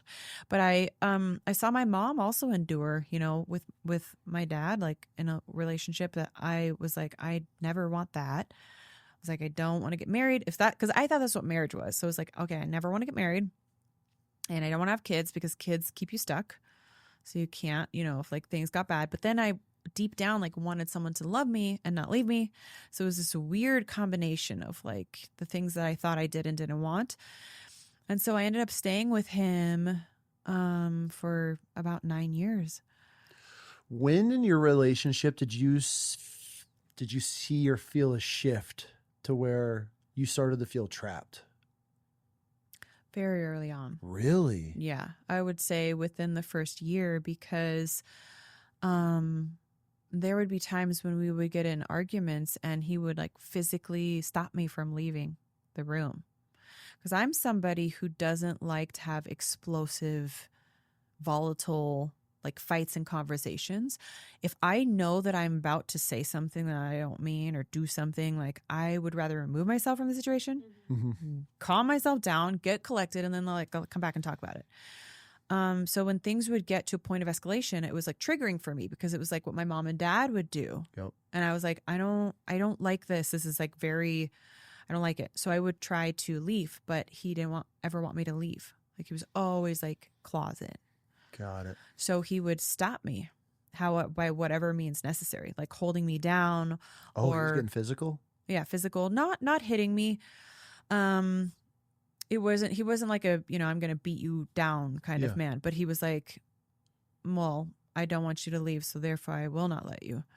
So yeah, he would physically hold me down, block the door, do whatever he needed to, wrap me up in a blanket, like hold me, you know, just like, oh shit. Yeah. So, and then what's his tactic? Is he just start crying and apologize? Like, how's he getting you to stay? Usually he would just keep talking and talking and talking until you agree. So we like have this strategy of like, I'm not going to physically let you go until I've mentally got you captivated. That's scary. Mm-hmm. So you have to kind of give to alleviate the situation. But it's like once you say it out loud, somehow it becomes kind of like you start to believe it. Yeah, 100%. You start to believe it. 100%. So and manipulation, then, right? They get you to agree. Now you're just, even though you're agreeing, okay, just let me go. Yeah, you're right. Mm-hmm. You know you can't leave because you know if you tried to leave again at that point, you're going to go back in the same and it starts all over physical again. situation. So then you just keep listening to them, and at first you're like yeah, and then eventually it becomes like the emotional, like they're sad, they're broken, and then your empathetic side comes out. You start to feel sorry for them, and then the cycle is the cycle. And that's just how it basically continued every single time. And every time that it would get to a point of escalation, I would want to leave and he would physically stop me. And then it would be just this mental, you know, process of like control. And meanwhile, you're trying to ride cloud 9 on your fighting career. Mm-hmm. And then you have this relationship that is just tearing you apart all at this almost simultaneously. Side by side. You're trying to explore this life that you're unfolding here in the UFC or in the MMA world, and this guy has just got his hooks in you. Mm-hmm. So looking back now, why did you stay for 9 years? That's it's a really good question, if I'm going to be honest. And a lot of people ask me that, and I think that I remember talking to my great uncle about this. He was one of the few men in my life that I could reach out to and didn't know anybody, doesn't have social media. You know, he was my grandmother's youngest brother. And he said, you know, Miesha, you are so afraid of hurting him that you choose to hurt yourself instead. And I had to really sit on that one. And I said, it just never left me. I said, he's absolutely right. Because I could endure, I would. Because I felt that I could do it. I had the strength to do it. And I felt that he didn't. So you were picking up his slack for him. Correct. Yeah. And I cared. I mean, I'm a deep, loving person. I wanted to be able to help him and to fix him and to heal him. And I know that he has a lot of his own trauma too, so I can't even look back at it and be angry. He was a broken person too. I mean, geez, yeah, we were just so broken. It's just such a toxic combination. And I still think that he hasn't changed and he's still very toxic. I don't think he has the ability to. I truly think that he's a narcissist. I know that word is thrown around. I know there's a lot of people labeled that, but if he's not diagnosed, I honestly think he is. And he's, if not, at the very least, is extremely manipulative. I mean, which is terrifying. So. I mean, very manipulative. That's where I'm not learning it as a girl dad, and now that she's in the dating world, but it's one of those things that terrifies me. And I know mom, because for men and women, when you have somebody that it is very good at manipulating, that's how they turn you against your family. That's what happened too. He really, he drove a wedge in between you and your family. Yeah. My mom and him. I was going to say, because your mom, I'm going to see if I can paint this picture.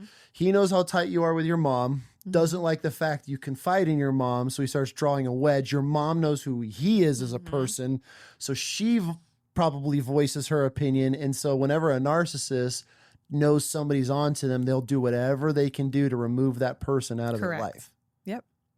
It's almost textbook. It's almost textbook. And you don't see it though. No. Down the road you will, but slowly over time he's chipping away at you. So now you're less conversations with your mom. Don't talk very often. And now he's your only world, which happens to a lot of women, I feel. Correct. And it's a natural process in the sense that kids are supposed to leave the nest and find their forever person. Yeah. Right. 100%. So it's progressionally appropriate that at 19, 20, 21, 22, that I am, starting to try to spread my wings in the sense that Mom, I'm not staying in your nest forever. I'm trying to build my own nest. And, but she was like, they're not with this one. He's not the one. And some parents just know. Yeah. Some parents just butted heads majorly. And, so there's some years there where I did not speak to my mom. Oh. Yeah. And not years? Much. And there was, I didn't really speak to my dad or my siblings or really any of my family because it was too hard. He would make it so difficult and he would always be in my ear on one side and I just, I'm because this is a conversation we're having and we're talking about the hard stuff. But the problem when you're in a relationship like this is that it's not always bad and it's not always hard. There are times that they make it so great or seem so hopeful, and especially after the hard, when it gets really hard, and that's what you hang on to. You hang on to those moments or the promises, hopes, or the changes, or that they're going to make these changes, and then they do for a little bit, and then it slips back in, but then they say that so much of it's your fault, or what he used to tell me all the time is nobody will love you, basically nobody will love you the way that I love you, nobody can love you as much as I love you. And it would always be that messaging. And so I think it was kind of when building off of the fear and anxiety of losing the male in your life. And was it me? Was it me? You start to question. And as a young woman, I was so much more vulnerable to this because I did not have the confidence that I have now. I mean, now I'm not afraid to disagree with you. I'm not afraid to disagree with anybody. I'm not afraid to be exactly who I am and very strong in my stance.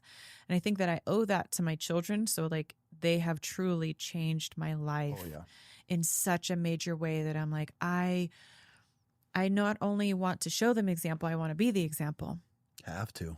And fortunately, Johnny, who I'm with now, has given me just being by who he is. Like he's just naturally who he is. Like the safety and the ability to like fall into myself and really become who I am. He is completely like hands off. Like he lets me be who I am. And that's why I fell in love with him. That's one of the main reasons, because coming out of this long relationship of somebody who was just constantly like browbeating and like putting me down and wanting me to stay here. So like I would never leave, you know, and they don't want to see you grow. Yeah, not at all. Like be a servant and like constantly belittling me. I remember through my fight career, always just like, you wouldn't be anything without me. Like you would never have amounted to this. I gave you your whole career. Meanwhile, like he was a talented athlete in his own right, fought in the UFC as well. But he had such mental performance issues and anxiety issues that, it was like crippling for him, where like we all have some degree of that, but it wasn't crippling for me. Like I moved through it and I would like get through, like if I was scared, I would overcome it. Some people can't. But him, like, you know, he was like puking over the trash cans and like, and you know, not to say like he still couldn't perform. He did, he was talented, but it was easier for him to justify that it was easier for me to do it and make the money, and like he could just like spend it and not have to do the heavy lift, but like still take the credit for me and my career and make sure that I knew that like I was here. So he's too scared to do it on his own. So he's living vicariously through you, but trying to control you in your career because he can't do it on his own. I mean, yeah. I mean, he did fight, so I don't say he can't do it on his own, but slowly he started fighting less and then more on you, pouring more on me. But then under the guise that like, well, you know, it's easier. You know, it's like my road to try to get to the title is like way harder than your road, which that's a fact. Actually, there's more men. It is harder, but his justification of but. Yeah, exactly. It was like we all have our own, you know. Cry me a fucking river, bro. Like that's the whole point of the challenge and making it to the top. Correct. Which he had the talent. Down. He had the talent to do that. He actually has a win over Aljamain Sterling. She's very talented, but he just found it easier to not have to do the hardest thing. And the hardest thing is like going through training camp, doing the dieting, doing the fighting. He was like, well, you're going to make more money and it's easier for you. And it's like women's fighting. So yeah, I'll just coach you and take all the credit and make sure, you know, that you never in your head can get big enough to be confident and see like how great you really are. In reality, get big enough to realize how great you really are. So you don't need him. Correct. Because I tried to start leaving the relationship, like trying to break up about 4.5 years into the relationship. Okay. So when was your aha moment that he was manipulating you? Was there a come to Jesus moment? I think I knew deep down, but I wasn't willing to go there. And part of it was pride too, because I had separated from my family so much that I didn't want to just give up on it so that they could be right. So part of it was like not wanting to, you know, have to swallow it. Yeah, swallow. Yeah, exactly. Swallow the pride because they were constantly telling me that I shouldn't be with him. So I wanted to prove them wrong. I was stubborn. And so he actually went on The Ultimate Fighter and he was gone for like out of my life. But we were still together. But he was on The Ultimate Fighter for 6 or 8 weeks. And I was so you got a little breather. That was a come to Jesus moment for me. I 1000% was like broken up with him in my mind in that moment. Cause I was like, this is what I needed. I needed to know what it's like to function without him. And, but I didn't want, I wanted him to do well on The Ultimate Fighter because I wanted him to be set up to like, I still like, I didn't wish bad on him. So I was hoping like to keep the peace and like hopefully he did as well as he could. So like when he comes home and like we are broken up, like we're separated, that he has something going for him, right? That's not how it worked out. No. Like when he came home, it was a disaster. Like the whole thing was a disaster. He didn't make it to the very I mean, he won 1 or 2 and then he lost 1. I think he was out of the tournament. Still fighting on the Ultimate Fighter card, but not as like the Contenders. Yeah, exactly. So, but he didn't want me to leave, obviously. So it was a nightmare. How's he getting you to stay? I mean, are you trying to leave? Have you tried to break up with this guy and move on? What's his tactic besides holding you? If he couldn't physically hold me, because at the points, I mean, you can't physically hold someone all the time. And I was wisening up to this, Okay. So like I started to feel less of the draw to stay after the fact that I had said all the things that he wanted me to say. Mm-hmm. I was like waking up to it. I was like, I'm no longer like under the spell. I don't want to. You're seeing the game. Yeah, I was like, I would say all the things, and then like he would like let me go out of the house, or like, and I'd be like, yeah, I don't want to stay. I don't want to be in this relationship. And I knew it. But then what he would do is he would threaten to kill himself. He was one of those. Yeah. Bro, I have learned one thing in my life. The dudes that are like, I'm going to kill myself if you leave me, are the biggest bitches you've ever met in your life. They're the most insecure, little controlling. Men. And he was one of those. Yeah. So that was so how does that affect you now? Because now does that trap you as a woman when the dude says, I'm going to kill myself? That.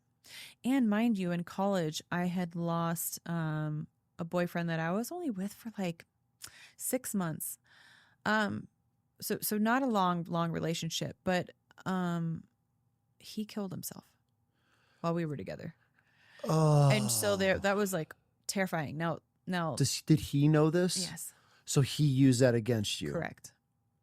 He knew. This dude's what a scumbag. Okay, so he's capitalizing off of trauma in your life. Yeah. So now he's pulling ultimate manipulation.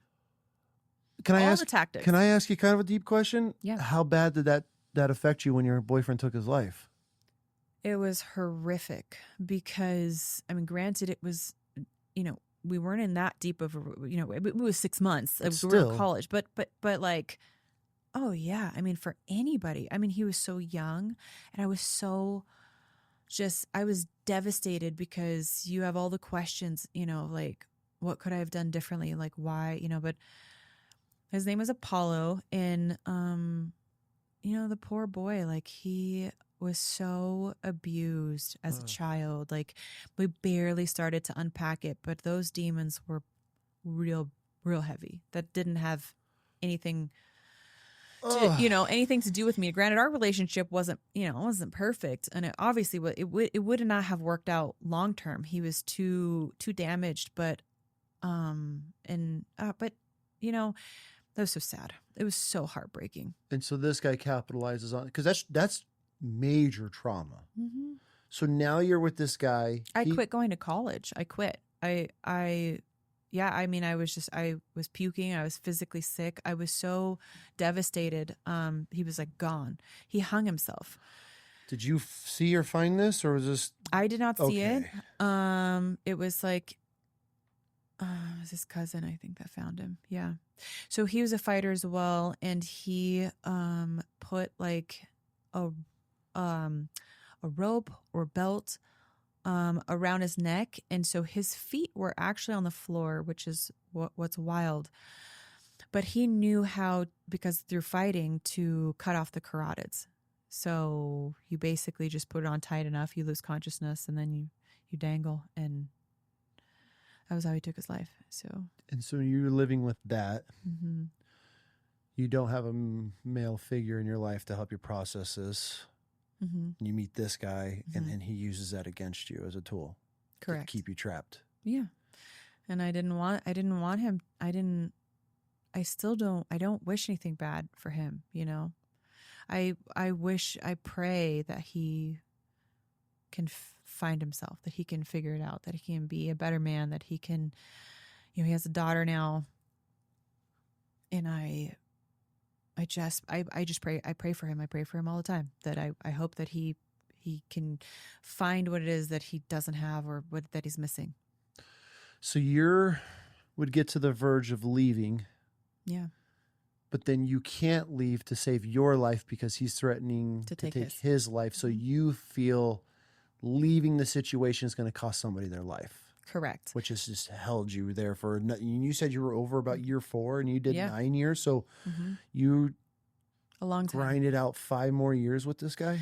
Because I kept convincing myself, okay, if he's going to kill himself now, like I can do a better job of easing our separation, like easing it off. Okay. But then I would just get sucked back in. Things It's like, get good for a little bit. You Yeah, kind of forget. exactly. Like after that big low, right? Mhm. Things improve. It's hopeful. And then just the amount of like, you know, the lift and the fear of everything that comes with trying to leave. Every time you try to do it and you fail, it's just like that much harder to 1,000 try cuts. to do it again. Yeah. And I was the kind of person, and I felt like it was only right to try to, if you were going to break up with someone you had been with and that you care about and that you love in a way, to do it in person. And when I finally left, I had realized like I can't do this in person because there's a control factor that's out of my control, physically and mentally and emotionally. So when I finally did break up with him, I was away from him. It was over a text message, and then I turned my phone off, and I said, you know, I wasn't as close to God then, but you know, a prayer that For sure. he wouldn't take his own life, but I had to accept that. Okay. If he did, like, I had to try to come to terms with, like, was it on my hands or wasn't it? You know? That's a huge statement that the fact that you're at that stage in your life where you have to make the call. And I don't mean this in like a non-emotional, empathetic way, but you're just like, okay, it's going to cost me my life or his is what it's coming down to. Mm-hmm. And you had to make that jump, and that's got to be terrifying. I don't even know how you process that, okay, I'm going to send this. As soon as you hit send, might cost somebody their life. Mm-hmm. Like that's a major weight to bear for anybody, that this person that you've been with for 9 years is threatening to kill themselves. It's terrifying. And now you're going to push send because obviously you're not going to do it in person. I'm one of those, like every breakup should be in person, but there are certain ones that Me too. this is But that I situation tried where so you're many like, times. like, And it was a definition of insanity is to keep doing the same thing Over and and expecting over a different again. outcome. Mhm. Right. So I had tried that so many times. I remember I was with one of my best friends at her fight, and she had won. And this is when the breakup happened. And he kept calling me and calling me and calling me. And she was trying to do her post media stuff. And we were just like so happy. I was so happy for her. And he kept blowing up my phone. And he was like talking to me about this problem. But the thing is that every solution that I would come up with, he had already thought of and been like, you know, I've already thought of that, and this is why this wouldn't work, blah, blah, blah. So like he just wanted to argue with me. There was nothing that I could say. There wasn't something he was actually looking for.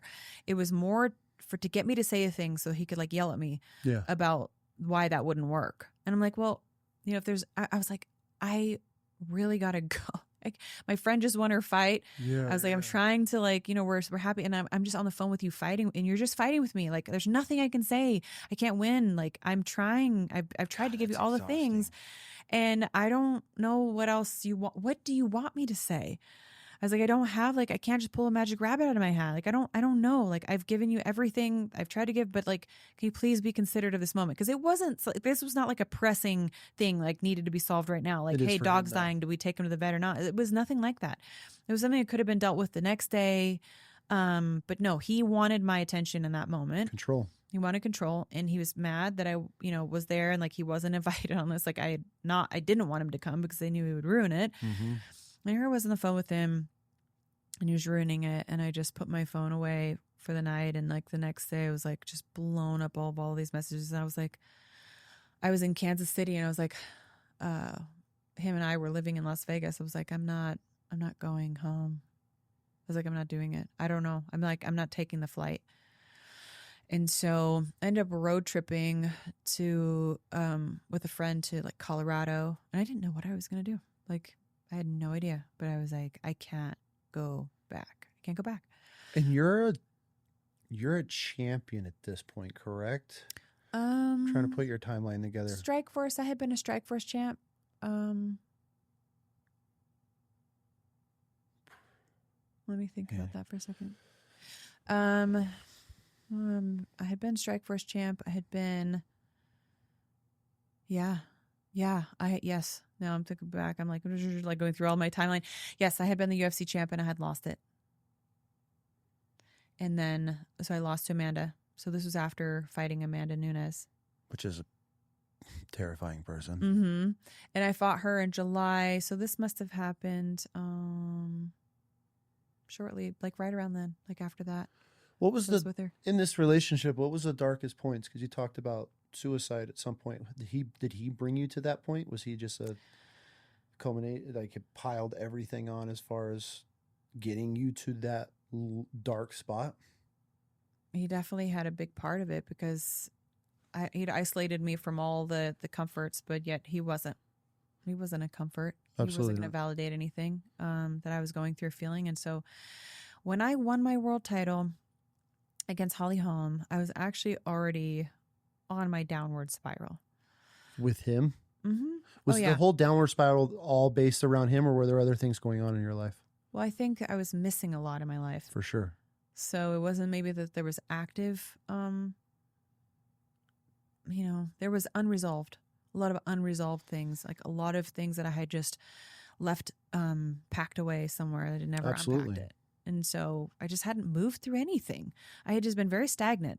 I focused only on fighting, and I dealt with the relationship the best that I could. And I honestly had conditioned myself to believe that I was going to be better and successful in spite of. So like the more challenging that life was outside and the camp, and like the harder it was, like the better I was going to do in my fights, because that's how I thought I was. I was like under that mental belief that I needed the adversity because that's what fueled me. Okay. So I had come accustomed, but only because I had come accustomed to it. So it was always part of the process. So I had to try to spin it to make it the positive. Like, look, you still do well. Like, that's great. Like, you're going to do great, because this has been like a shit show. For sure. So you're going to be amazing. And eventually, like, it worked until it didn't work. And I remember when I was cutting weight for the fight with Amanda. So I was the champ already.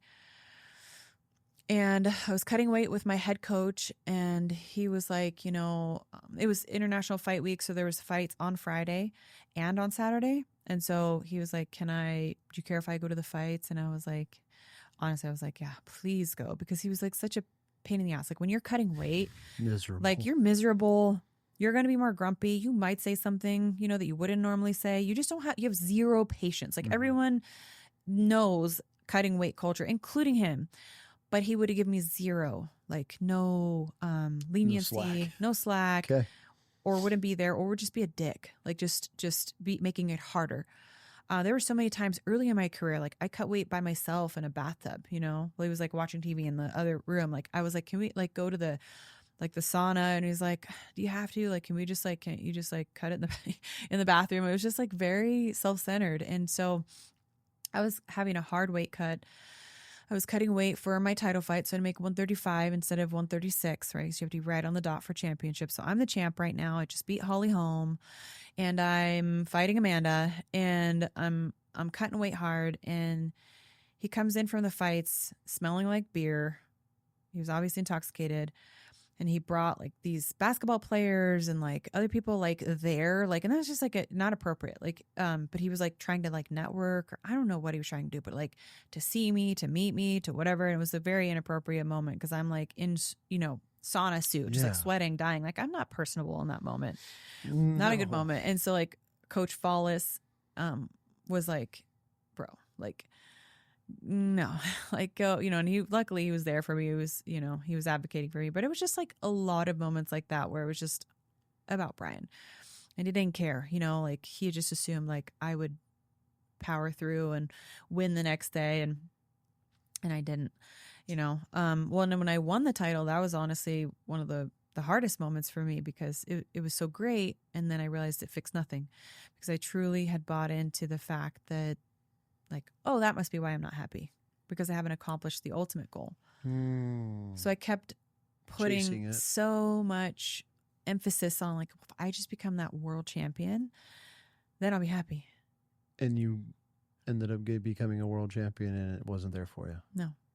So now you're processing that. Yeah, and I'm very confused. For sure. Which is like now you see behind the curtain and you realize the answer's not there. So then you're like, well, where is it? Because if it's not in that, that's what I put all my eggs in the basket. Now everything's shattered and a mess, and I don't know what to do with the pieces. Because the truth is, I've come to find that it doesn't fix anything. So that was honestly the moment that I would say that I really broke, was right after winning the title. Wow. Mm-hmm. So winning the ultimate goal for you was at the same time rock bottom for you. Mm-hmm. Yep, because I thought I was going to fix everything. And now you're you're in your room, you got this title, you got the belt. And I have all the same problems. And nothing changed. Nothing changed. Nothing changed. Was that a huge aha moment for you, or did it take you a while to process that? No, it was a huge aha moment, because after the high of riding the win and, you know, that first week or two where there's all the interviews and everyone's so excited for you, and like, they're there in Vegas, and then, you know, everyone goes home and you're kind of like sitting there with yourself and you're like, my life is still not good. Like, this is not good. I'm not good. I'm not okay. And I really had to check in with myself in that moment and be like, then what is it? And I knew the relationship was real bad. I knew it was bad. I knew things had really progressed in such a horrible direction, but I didn't have it figured out. Like, I didn't know how to get through it except to fight again. So I signed a fight after winning.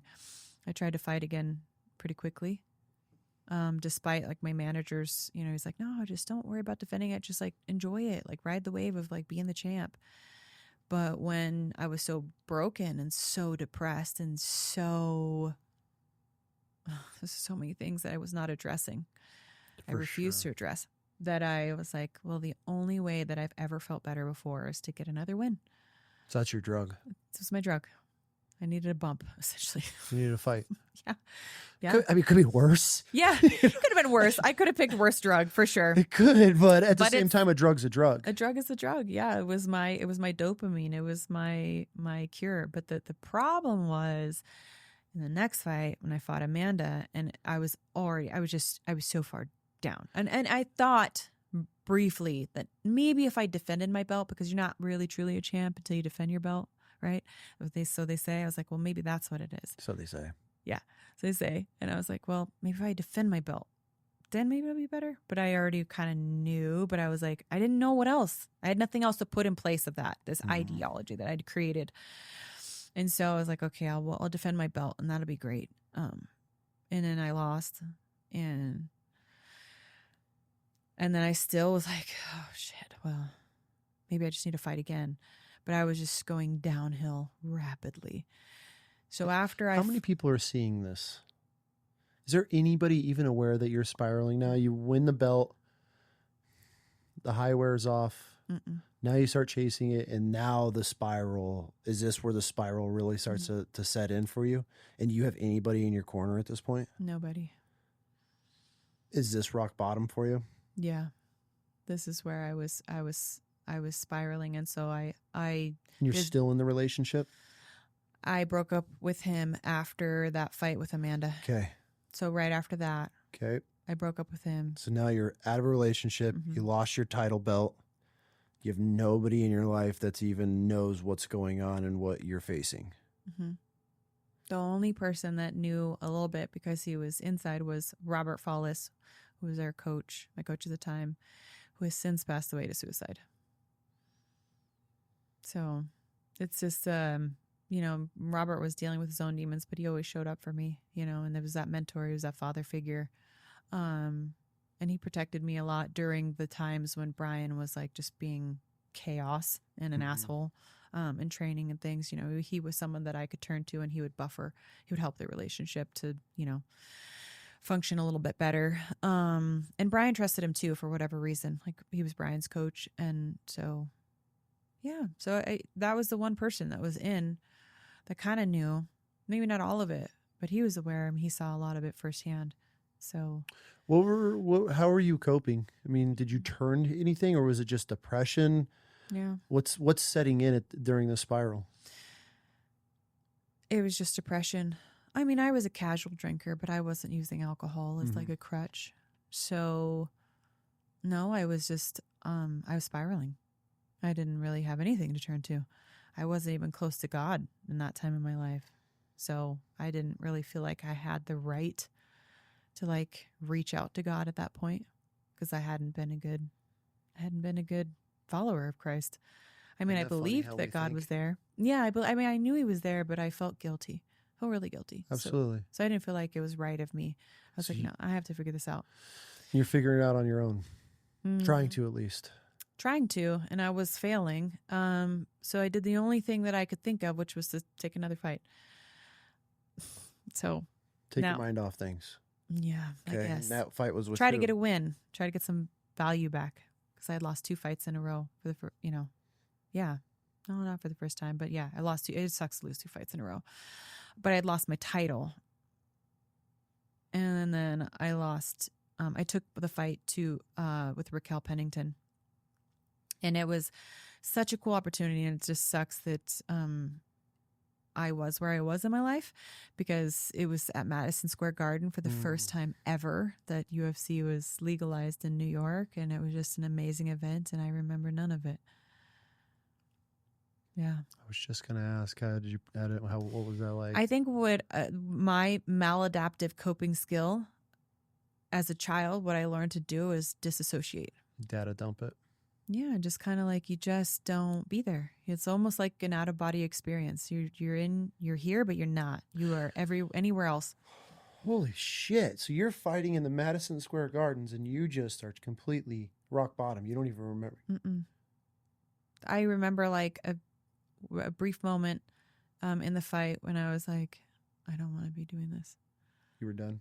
Yeah, I just knew. I was like, Have you ever watched that fight? Rewatched it? I try to watch round 1. I've watched round 1. Are you a different person then? Can you tell in yourself by watching it how broken you were? I was sick. Yeah, I was sick. I remember that I thought watching it that I looked better than I felt. I was like looking on from the outsider's eye. You probably would just think like Miesha looks a little like not her best tonight, but like she's fighting. Like I look normal. Like I was on autopilot. But the way that I felt inside, you could not see it. You couldn't see it in that fight. You're really good at hiding it. I must have been. Yeah, I guess I was. I mean, nobody knew. Do you think it was years of dealing with a toxic relationship? You just had to learn how to just put a smile on and be a face to these fans, these young girls. Correct. And now you have this pressure from the UFC. You got a toxic relationship you're just getting out of. You just lost all behind closed doors. Because as soon as the lights and cameras would come on, it was like, okay, you got a mask. Real good.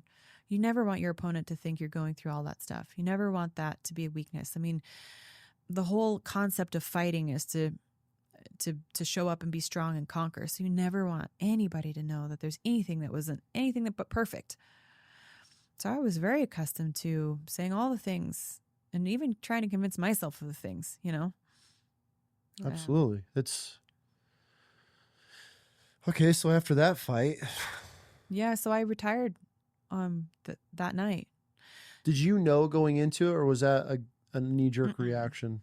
No, I thought I was going to win, and I thought I would be fine, and that it would be okay. Like if I got another win, I thought I was just feeling all these ways because I was I hadn't won. I lost my belt. Like, oh yeah, that's normal. Like you'd be depressed when you lose your belt, but no, I just had not taken a deep dive. I was still so good at pressing the beach ball into the water, but I was slowly becoming so fatigued that I just couldn't hold it anymore. And then it was, as it starts to surface, you just like, oh shit, you're not ready for it.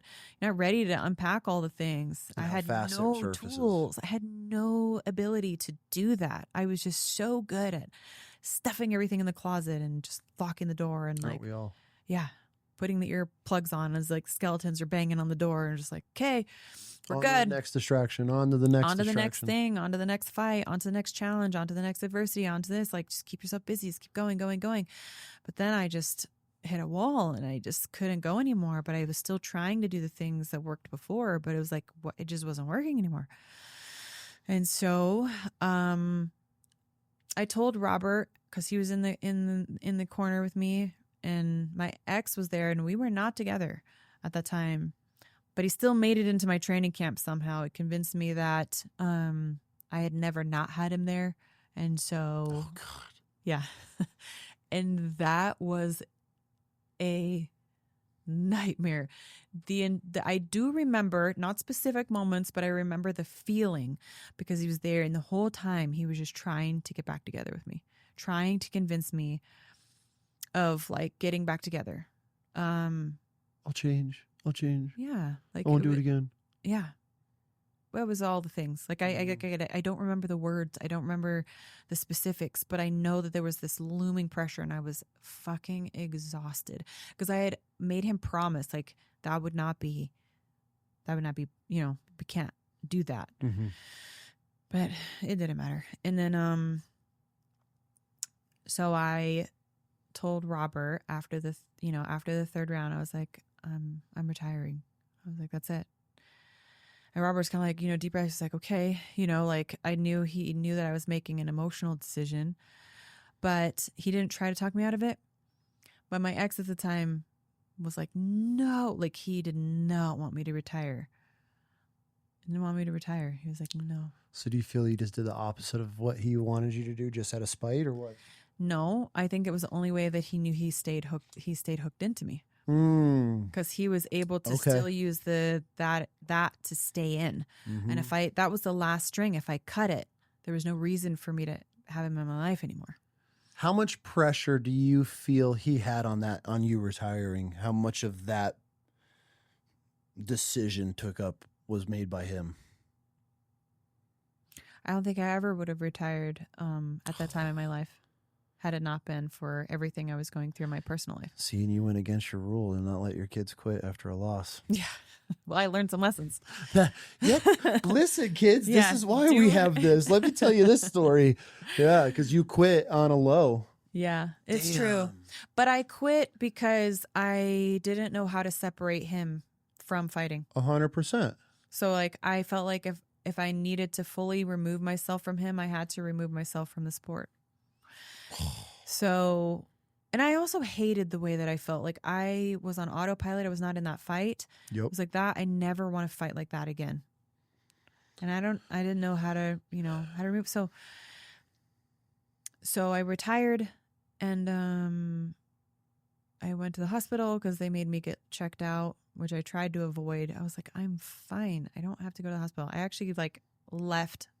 I ran away from all the people that security and everybody who was supposed to make you go to the hospital or whatever. And I was like, Dana's blowing up my phone, and I was hiding out, and I didn't want to fucking go because I knew I was fine. I was like, I'm not okay here, but physically I'm fine.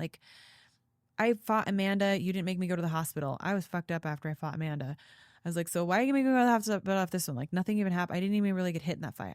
I need to go and be by myself. But Dana was like, don't make me leave this venue and come and find you personally. Just go to the hospital. And I was like, so I went, and then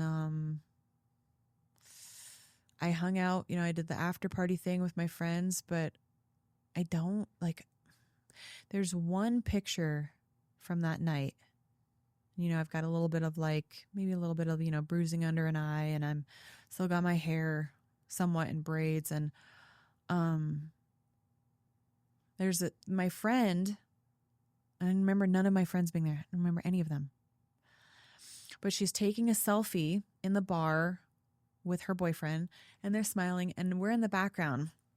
And my ex is looking at me, and he's got his finger in my face, and he's he's just really and I'm just spacing off and with this broken kind of numb. Yeah. Kind of a help me, a little bit of a help me.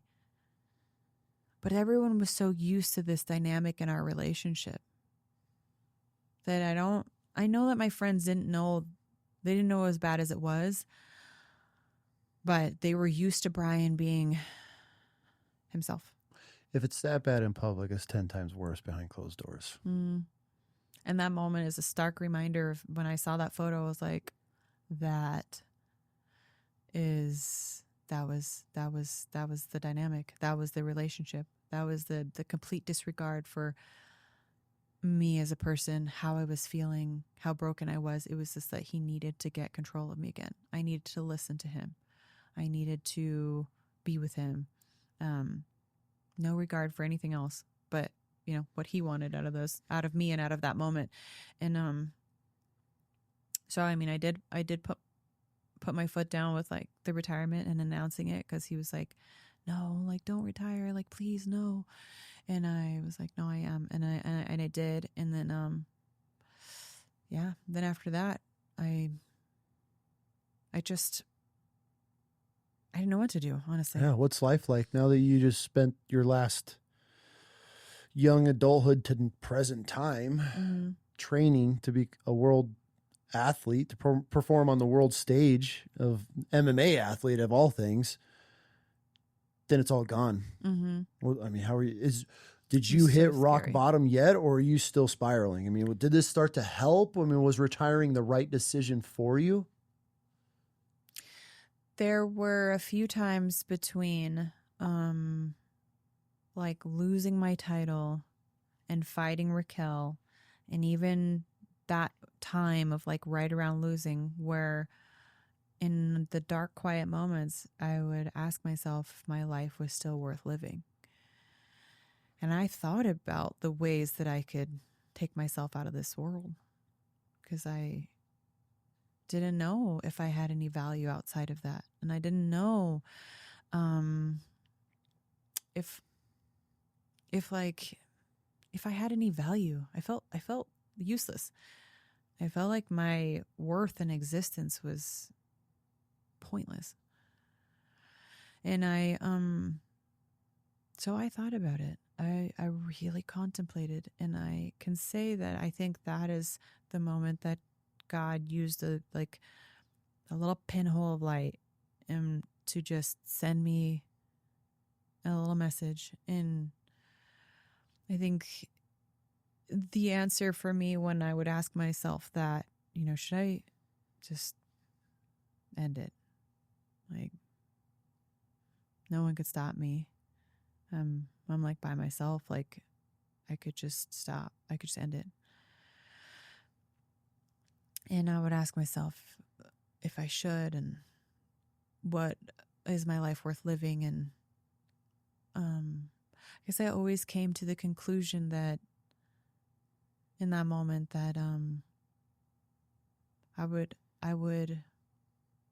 try. I would continue to try.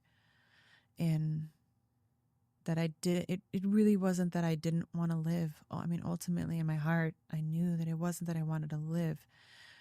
It was that I didn't want to live like that. And you've been so trapped in that world, that's your only option at this point. Yeah, I just didn't know other tools. I had not done any work on myself. I had forgotten about myself since I was, 21. I had basically done zero. I had done everything to ignore, everything possible to ignore the way that I was feeling. Everything that I could to like not unpack any of it. But then it just got too heavy. Always does. Yeah. So it kind of came crashing down on me. But I think, but like between God and between knowing again that I can get through hard things, like being able to fall back on those are some of the hardest, deepest, most vulnerable, private moments of my life, to think that I questioned that and to think of all the blessings that I have now. It's like, it hurts my heart to think that. I had to think about other people that go through that moment and sometimes don't make it out of it. That's why it's you don't ever end the pain, you just pass it, right? Yeah. And then to think at this low moment in your life that you were contemplating taking your own life, and to look who you are as a mother now, how you're helping all these children, and you have this incredible man that has stepped up and provided everything that you needed all those years. All could have just been gone in the blink of an eye, because we get so lost and we get entrapped in these such a dark place that we think that's it. And in reality, there's so much more. It really is. It's just like any message, to anybody who thinks about that is just like, it's so hard in the moment, but you got to have faith You got to know that you can get through it, and you got to know that there is more on the other side, and that whatever you're going through and whatever you haven't been able to move through, you've got to keep searching for the way to get through it, because there is a way. You just haven't found it yet. And I hadn't found it. And for years, I tried not to find it because I thought I could just be strong and be tough and get through it. I could just keep masking, and I could just keep putting stuffing and tucking it down deep and just not dealing with it. And it was working. Yeah. This is such a interesting conversation to me, because I'm usually having these types of conversation with men that come from operator backgrounds, you know, like the whole law enforcement military side of things. And it's fascinating hearing you almost verbatim say what these men, they just lost and feel that there's no getting it back. But then to look at you at this top performing athlete that thousands of young women have started the sport because of watching you and being this huge fan and this beacon of light to the MMA and the women sports. And this whole entire time, you're just grasping to anything that can just pull you out of this. And this is why it's so important for us to be able to talk and have somebody to be able to lean on during those times, because you take a high-performing world athlete like yourself, it happens to everybody. Nobody's safe from depression. Nobody is safe from toxic, abusive relationships, physically or mentally or verbally, whatever it is. And so this is why it's incredible to have these conversations, and to listen to somebody like you. I'd look at you a million times. See, when you reached out, and I was like, holy shit, Miesha Tate reached out? My wife's like, oh my God, man, I've had to hear about her your whole life. I'm like, first off, it was in the early days. You were my favorite fighter. My favorite. So you could ask her when we go down. She's like, oh my God, you had a crush. I'm like, it wasn't a crush. She was a fucking badass fighter. Like, I just was not a Ronda Rousey fan. Like, you know, like, and so, but to see that, and then to have these young girls that are, you know, on the path of fighting and discovering themselves and being that, it's terrifying. This is, it's that it can happen to anybody. I mean, we've all gone through these really little times in our lives, but you just need that mustard grain, that little mustard seed, this faith, the size of a mustard seed to hang on to, or that pinhole of light to start pulling you out of it. Yeah. And but until you start eliminating those things like toxic relationships. And I'm fascinated by that, honest to God, because of who you are and how you held yourself and represented yourself on a world stage. And to know that you had this clingy ass little bitch man that just, those dudes, I know a couple of those guys, and my Lance, I don't even know how women put up with them, but it's just, I don't know either. Narcissist manipulators. Took a lot of patience. I'm sure. But I would say the flip side for me was having that perspective, and then like I said, like meeting my husband and having our two beautiful kids. Oh my gosh, that's just been everything for me. And then so I retired, and for 4.5 years we had 2 kids. And then I decided I wanted to come back. Actually, I was like 9 months pregnant with my son, 8 or 9 months, and I was like, I want to fight again. Just one last time. Yeah. Just want to taste it one last time. Yeah. Well, I didn't know. I wanted to come back. I didn't want to just one last time. I wanted to try to make a title run. I wanted to see what I could do being a more healed version of myself. And I still had a lot left to do. I wasn't totally healed, if I'm going to be honest, because I hadn't really unpacked or moved through a lot of the things that were kind of like my deep-seated issues. Okay. But I was like happy, if that makes sense. Like I was in a good place in my life. Okay. So even though I hadn't dealt with this stuff, I didn't have compounding things that were like dragging me down. But it wasn't until I had my kids and I just started going down every single rabbit hole. I wanted to know as much as I could about being the best mom that I could. So I was trying to educate myself. Mm-hmm. So I was reading it, first started with nutrition and all of those things, which I had a pretty good idea of, being an athlete, but there was so much more to nutrition and food, just food in general, than, your standard, what you think is healthy, right. Which is what I thought most of my, first chapter of my career is like, oh, well, this is healthy. I'm like, oh, now I know that it's sprayed with glyphosate and these things are not on the label and that natural flavors could mean anything. And, just, so What the hell's red dye 40? yeah, exactly. I'm like, oh, that's probably not good. Yeah. It's like, we'll dye our cupcakes with like raspberry powder or something, But, Exactly. but we, so it started with that. And then I just really started to go down and it just, my thinking just became so expansive and like my concepts. And then I started to get into Gabor Mate stuff, and I've read 3 of his books. And one of them was Hold On to Your Kids. That was really powerful. Oh, Don't Let Go First?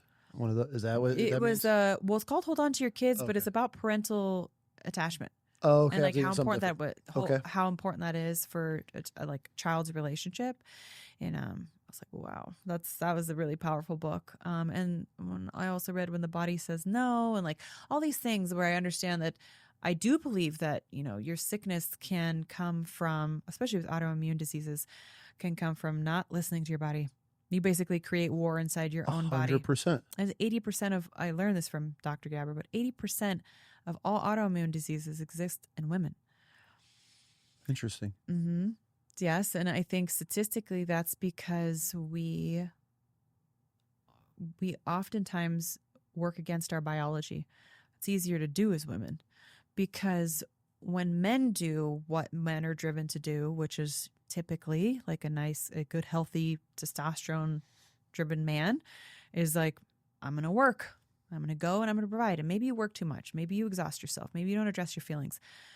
But that still goes along with your primary hormone, which is testosterone, which is like a driver. It's like Absolutely. do things. Absolutely. Or do shit. So there's an emotional aspect to it, but you're not working against your biology in the sense of you're doing shit. You're working out, you're going to work, you're providing, you're working with your biology. Now, women, on the other hand, we have 2 primary sex hormones that are constantly shifting. No day for us is the same. We have a huge spike in estrogen, and then we get a little bit of testosterone, and then estrogen drops off, and then we get this massive spike in progesterone, which is not really talked about. We think of estrogen as like the primary hormone for women, but I would argue that progesterone is more impactful. We get a bigger spike, and that's kind of that, we call it the luteal phase. I think of it as loot, as in looting. Like you feel like you're kind of being This is the stolen. pre-period days? Yes. Yeah. You know about that, right? Oh, yeah. Fucking girl house. Like, I call it. And if you're a girl dad, you better listen closely. I call it lutealian. I'm like, because I don't know, they always say shit. And so whenever I get attacked, I'm like, are we in the luteal stage? And I always fuck it up because I don't know how to say. And she's like, my testosterone is peaking. And I'm like, oh my God. So yeah. I'm continue. I'm Yes. with you. I know all the phases and chapters of you so women. like a week before the period, like don't try to be talk We're about peaking. hard things. Yeah. We're 'cause peaking a week out. That's how I know. That's Yeah. why my wife says, she's like, I'm a week out. I'm like, wonderful. Cool. Yeah. What am I going to do now? Yeah. Oh, that's what you should be like. What can I do for you? Do you want a foot massage? Like, and it'll go a long way. Or just does. like, do you want me to? I got the kids. Like, I got dinner tonight. Like those little tiny things. Maybe I don't need to push buttons for the next week. Yeah, like just don't do stupid shit, Just and don't then do like dude do shit. a little bit more like nice things, and like that goes a long way. That really can like just make our hormones be like at ease. So here's the thing. Maybe you and I'm going to have you back on now that you're right down the road. And we're going to talk a whole episode on that type of shit. Because Perfect. nobody teaches men No. how to prepare for this, right? Well, this is a new like, women are finally being studied. I just feel like women for a really long time haven't been studied. It's fascinating of how much we don't know, We don't about, know about women. and we And- do know, and- and that just isn't public knowledge. Like, why Right. aren't we learning this shit in schools? You're gonna spend 12 years with my child, and then my daughters come out and don't even know how their bodies work. Mm-hmm. My sons don't know how their bodies and changes. And you take that. You said your daughter's 8. Mhm. That 8 to 12-year-old range, 9 to 12, is one of the most crucial phases for young girls as far as their developmental process, what they're taking in, who's in their home as far as being a leader, father, mentorship from their dads. They're watching. This is such. Nobody's ever said that to me in my life. Nobody's ever said to me, hey, dude, this phase of your daughter's life is one of the most crucial phases of her life. Everything that she's developing is she's watching you as the dad. This is where you set the tones of how she is going to date in the future, what she's going to look for, how she's developing and the processes. Nobody explains that to us. Nobody's explaining me, hey, when you have all these girls in your house, including the dog, and they're all linked and synced together, these are the phases that are going to be happening. This is what you could do to prepare for all your premenopause. I'm doing that. I actually have a community for men. I'm trying to find a doctor right now because a lot of these guys are my age. Wives are going into it, starting it. We don't even know. Yeah. I just saw a doctor talking about how 70% of divorces come from women, and the majority of that percentage is during the perimenopause stage. And it's like, how terrifying is that these marriages are ending because there's a chemical balance that switches overnight, that you could just wake up one day hating your husband and you don't even know why. And if the husband doesn't know why, then this animosity starts to build. But nobody's talking about this shit. I know, and it's so important. Like, this could save marriages and save lives. And I know I have a buddy right now that's going through, his wife is in the stages. He's telling me about it. I'm like, dude, like, do your research on this, because this is a thing. Like, your marriage does not need to end. This is a chemical balance that they switch.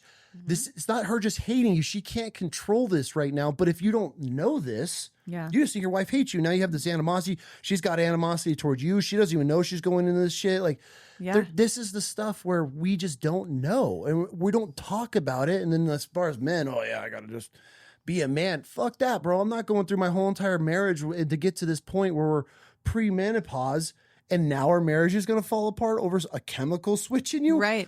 Fuck that. Like, no way have I gone through all these years Yeah. of healing and fixing my shit and fighting in the trenches to keep this marriage and my mistakes to lose it over a chemical switch. Yes. No way. That's how, but nobody talks about about this stuff. Sorry, I didn't mean to go on a rant. No, there, but I mean, what you're saying is really good. And I hope that people are listening, because what you're talking about is so true. And I think a little bit, it doesn't have to be crazy, but a little bit of understanding and a little bit of support, whether that's with hormones or other things, can go so far for a woman. Because when we feel like we are trapped inside of a body that we don't feel like is ours, and that honestly kind of happens every luteal phase, or it can. Some women don't have as, major of symptoms. And I'm not here to pathologize the cycle.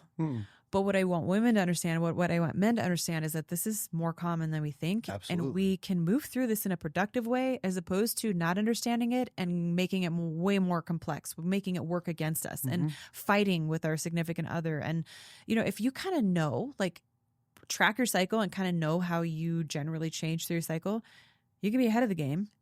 And you don't have to, like, schedule your massage for that week, or like do something that, like, takes a little off your plate. Problem's probably fixed, which wasn't even really a problem. It just needed some attention to realize, like, we're not small men.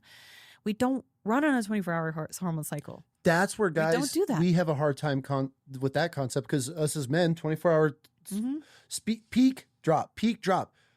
You all, it's a roller coaster ride for us for the entire month. Fuck.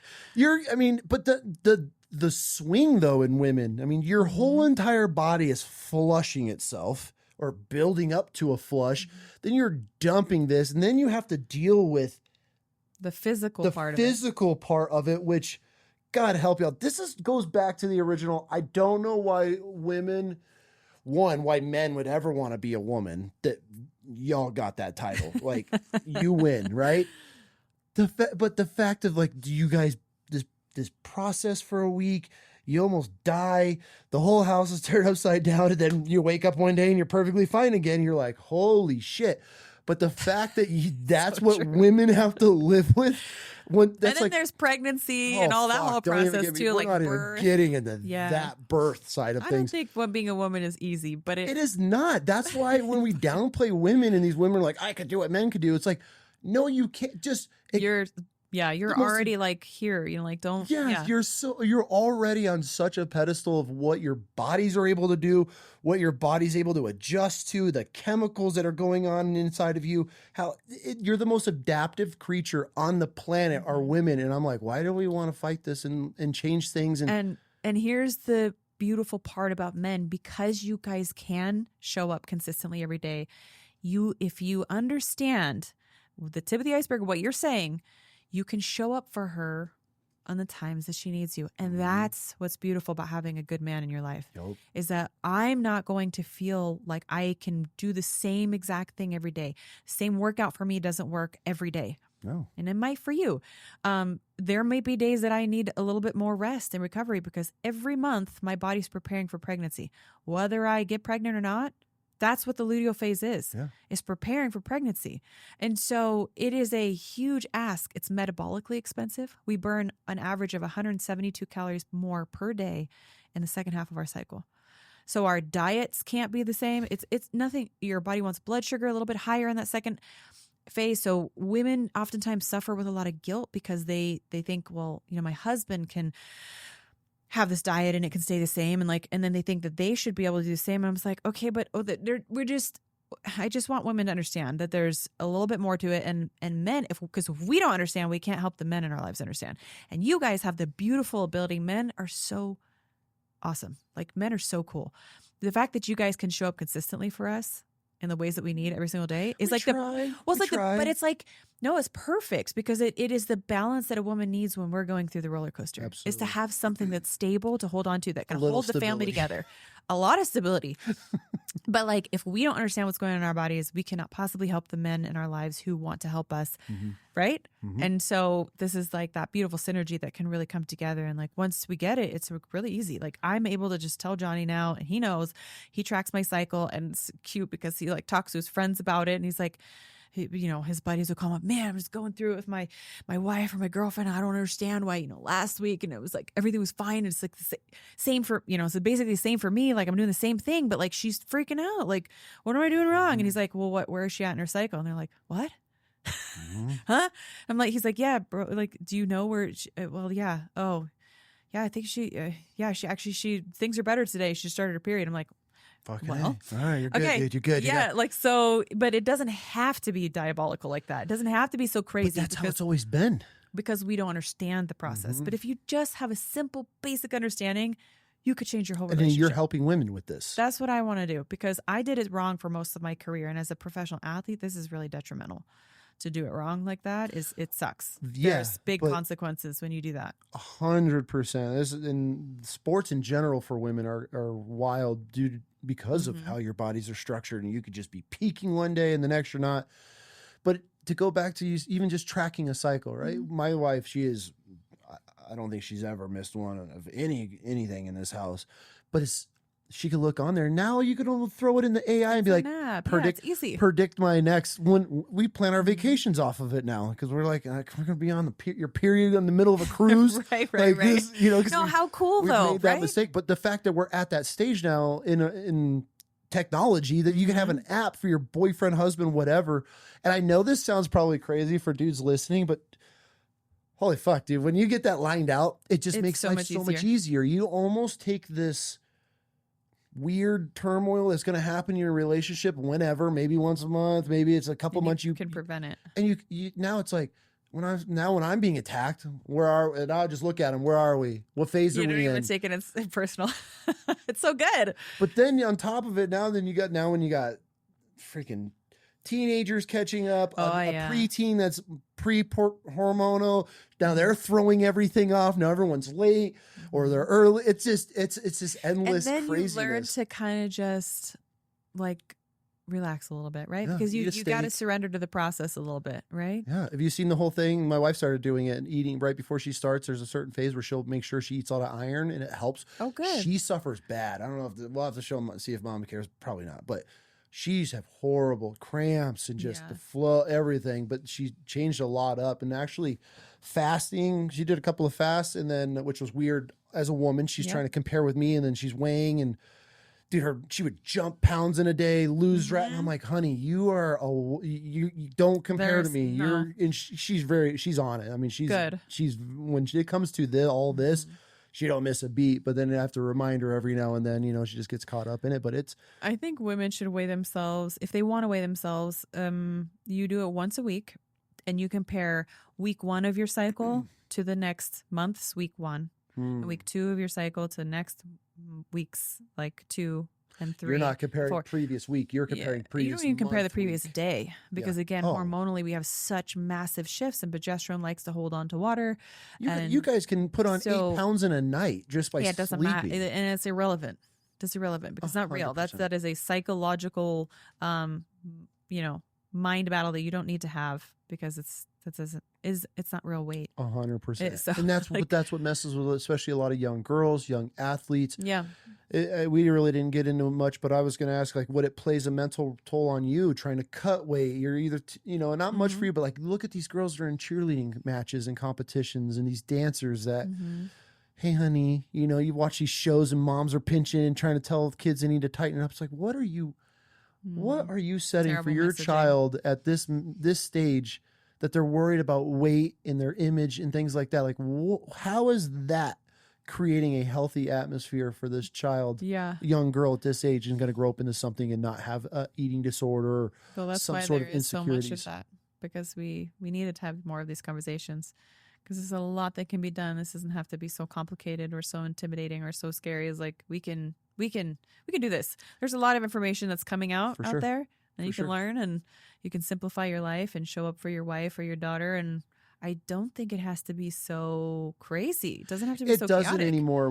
When our oldest first started her period and everything, it was, oh God, she started.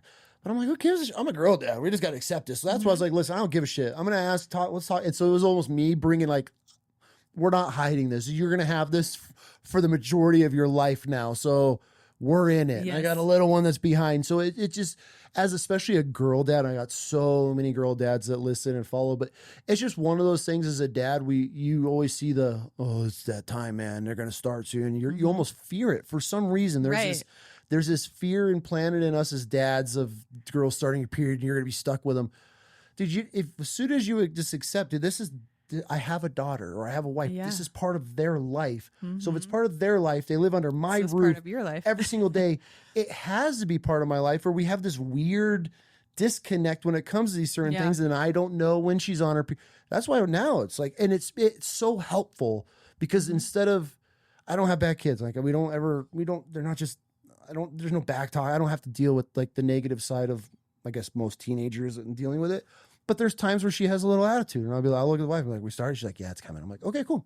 Now I know it's not an excuse, but I know now, like, okay, we're gonna be short, and the whole world's gonna be falling for the next couple days, and whatever drama, I don't know, but you never know. But it's so much easier to move through it. And once you learn it, you're like, oh, okay, cool. All right, well, have fun. I'll be in the garden. Like, you guys can fight it out in here. I'll be back with the dog. But it's just knowing. You don't have to take it personal. Yeah, that's exactly it. Like, what the fuck I do? Sometimes it's crossfire, And I'll be like, I'm getting attacked from every angle. And they're like, we're all loosely on stages. And I'm like, okay, all right.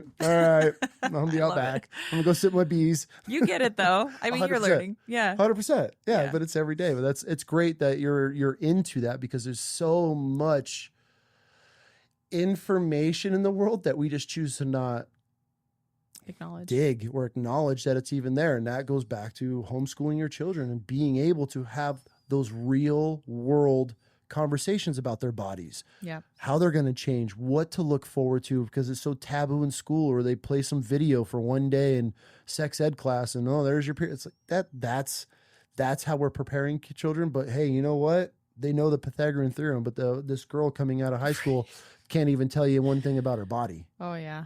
Make that make sense?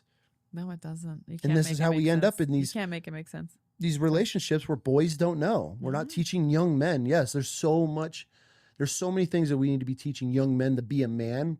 But guess what? Being part of a man is building a family, and that's going to become a woman one day. Yep. So they should have basic knowledge of, hey, these are how women work. And we're never going to figure it out because y'all are batshit crazy for a week or two and do some crazy shit. But you can learn to navigate it. Absolutely. Oh, yeah. You just have to accept it. Like, that's wild chaos. It's just having women in your house. You know what's funny is, like, men feel so sorry for them. Doesn't put down, but hear me out. It's like, oh, we have to deal with the crazy, this and that. I was like, imagine how we feel on the inside. If that's what you're experiencing on the outside. That's what my wife just says. Imagine what we feel on the inside, because that's not fun. Nobody likes to feel like that. Nobody likes to feel like they have very little bandwidth and that they're like half a step away from either crying or losing their shit because they feel maxed out. Yeah. Like they're hormonally just depleted. And it's like, it's tough. And carrying everything else because the man has no idea what's going on. So a wife or whoever's just. But when a man does understand it, even though you may not, you don't understand it from firsthand perspective, but you understand that that this is true and this is what women go through, you can show up in your best way. And usually that's really helpful. And I know it's appreciated. I appreciate it. And it's very simple gestures. My wife, Small. she wants to be held. Mhm. She wants to be heard. That's it. But Yeah. I fought all these years. Yeah. And then since her testosterone or whatever, Progesterone. I can't ever say that word, is peaking, she naturally has that shield up and she's irritable. Mhm. But I'll just come in and hold her now. And then everything's It gone. melts away. Yeah. Everything's gone. But it took me fucking 16 years to figure that out. So now if you could pass it along a little earlier, you might save some hug. poor innocent dude a lot of strife. This is where it goes to knowing love languages, your love, gifts of words of affirmation, physical touch, Yep. all those things, knowing what your wife is. So when she's peaking, you can go and bring her flowers one day. It's once a month. She's in that phase where all it takes is some flowers. And then guess what? Your house is back to not being a hurricane for a week. Cool. Or those Yeah. few days in mine, she just needs that. But once I learned it, that's when I'm So okay, easy, we're right? peaking. And I just reassure her, I love you, everything's good, don't kill me. And then she calms down and we're Yeah. good. We're back on track. That's the beauty that you guys can bring, is that ability to regulate. yep. Which When takes we're going time. through the roller coaster of everything, like the man can be that rock, that steady point. It's like, okay, I'm gonna be okay. Like if something stable natural to role. hold on to. Our natural role as men. Natural role. Imagine, it's so crazy to think when a man truly steps into the role as a man in his family, not just a protector and a provider. Yep. Those are the bare minimums. Like that is what it takes to barely be a man, to be able to provide and to protect your family. And protection isn't just standing up and I'm going to be able to fight the world. There's a whole other level there. But true men is knowing your vulnerability, checking your ego, learning your wife and daughter cycles, Mm-hmm. knowing what they're going through. Like that is, and then once they know that you as the man of this household are bringing that level of Intention. exactly intention to care. this marriage or relationship, now you're letting your guard down. You're not peaking. Now you feel safe. You feel content. You, as a woman, that's what you need. We could go through this whole, I'm a boss, babe, I could do what men could do. At the end of the day, all those women are angry and single. But then you have this woman that has figured out her man, how to master and control this dude by just letting him know the little secrets here and there. And he thinks he's helping, but in reality, they're just training us to make their life a little bit easier. And then you almost get this synergy where it's you walk in the home and your wife, there's no greater accomplishment than your wife feeling safe and secure and felt and heard and all the other things validated in your guys' relationship. And then watch how everything just falls into play. You start getting a lot more action. You're happier. Is that right? You're going on, you acting like teenagers again. Like it's so crazy of when you come together and connected on all the levels, not just as a provider, protector, this man of the house, but you're connecting with your wife on that intimate level of listening and being able to let her be heard. Fuck, why aren't we teaching that shit? Right. God, bro, Save a lot of stress and anxiety and confusion. So I'm glad that you're figuring it out. You got daughters, so you need to know. You should know, even if you just have a wife or mom or sister. 100%. There's no coworkers. Like, I'm not saying you need to track your coworker cycles, but I'm just saying, like, have a little room for understanding that women operate differently.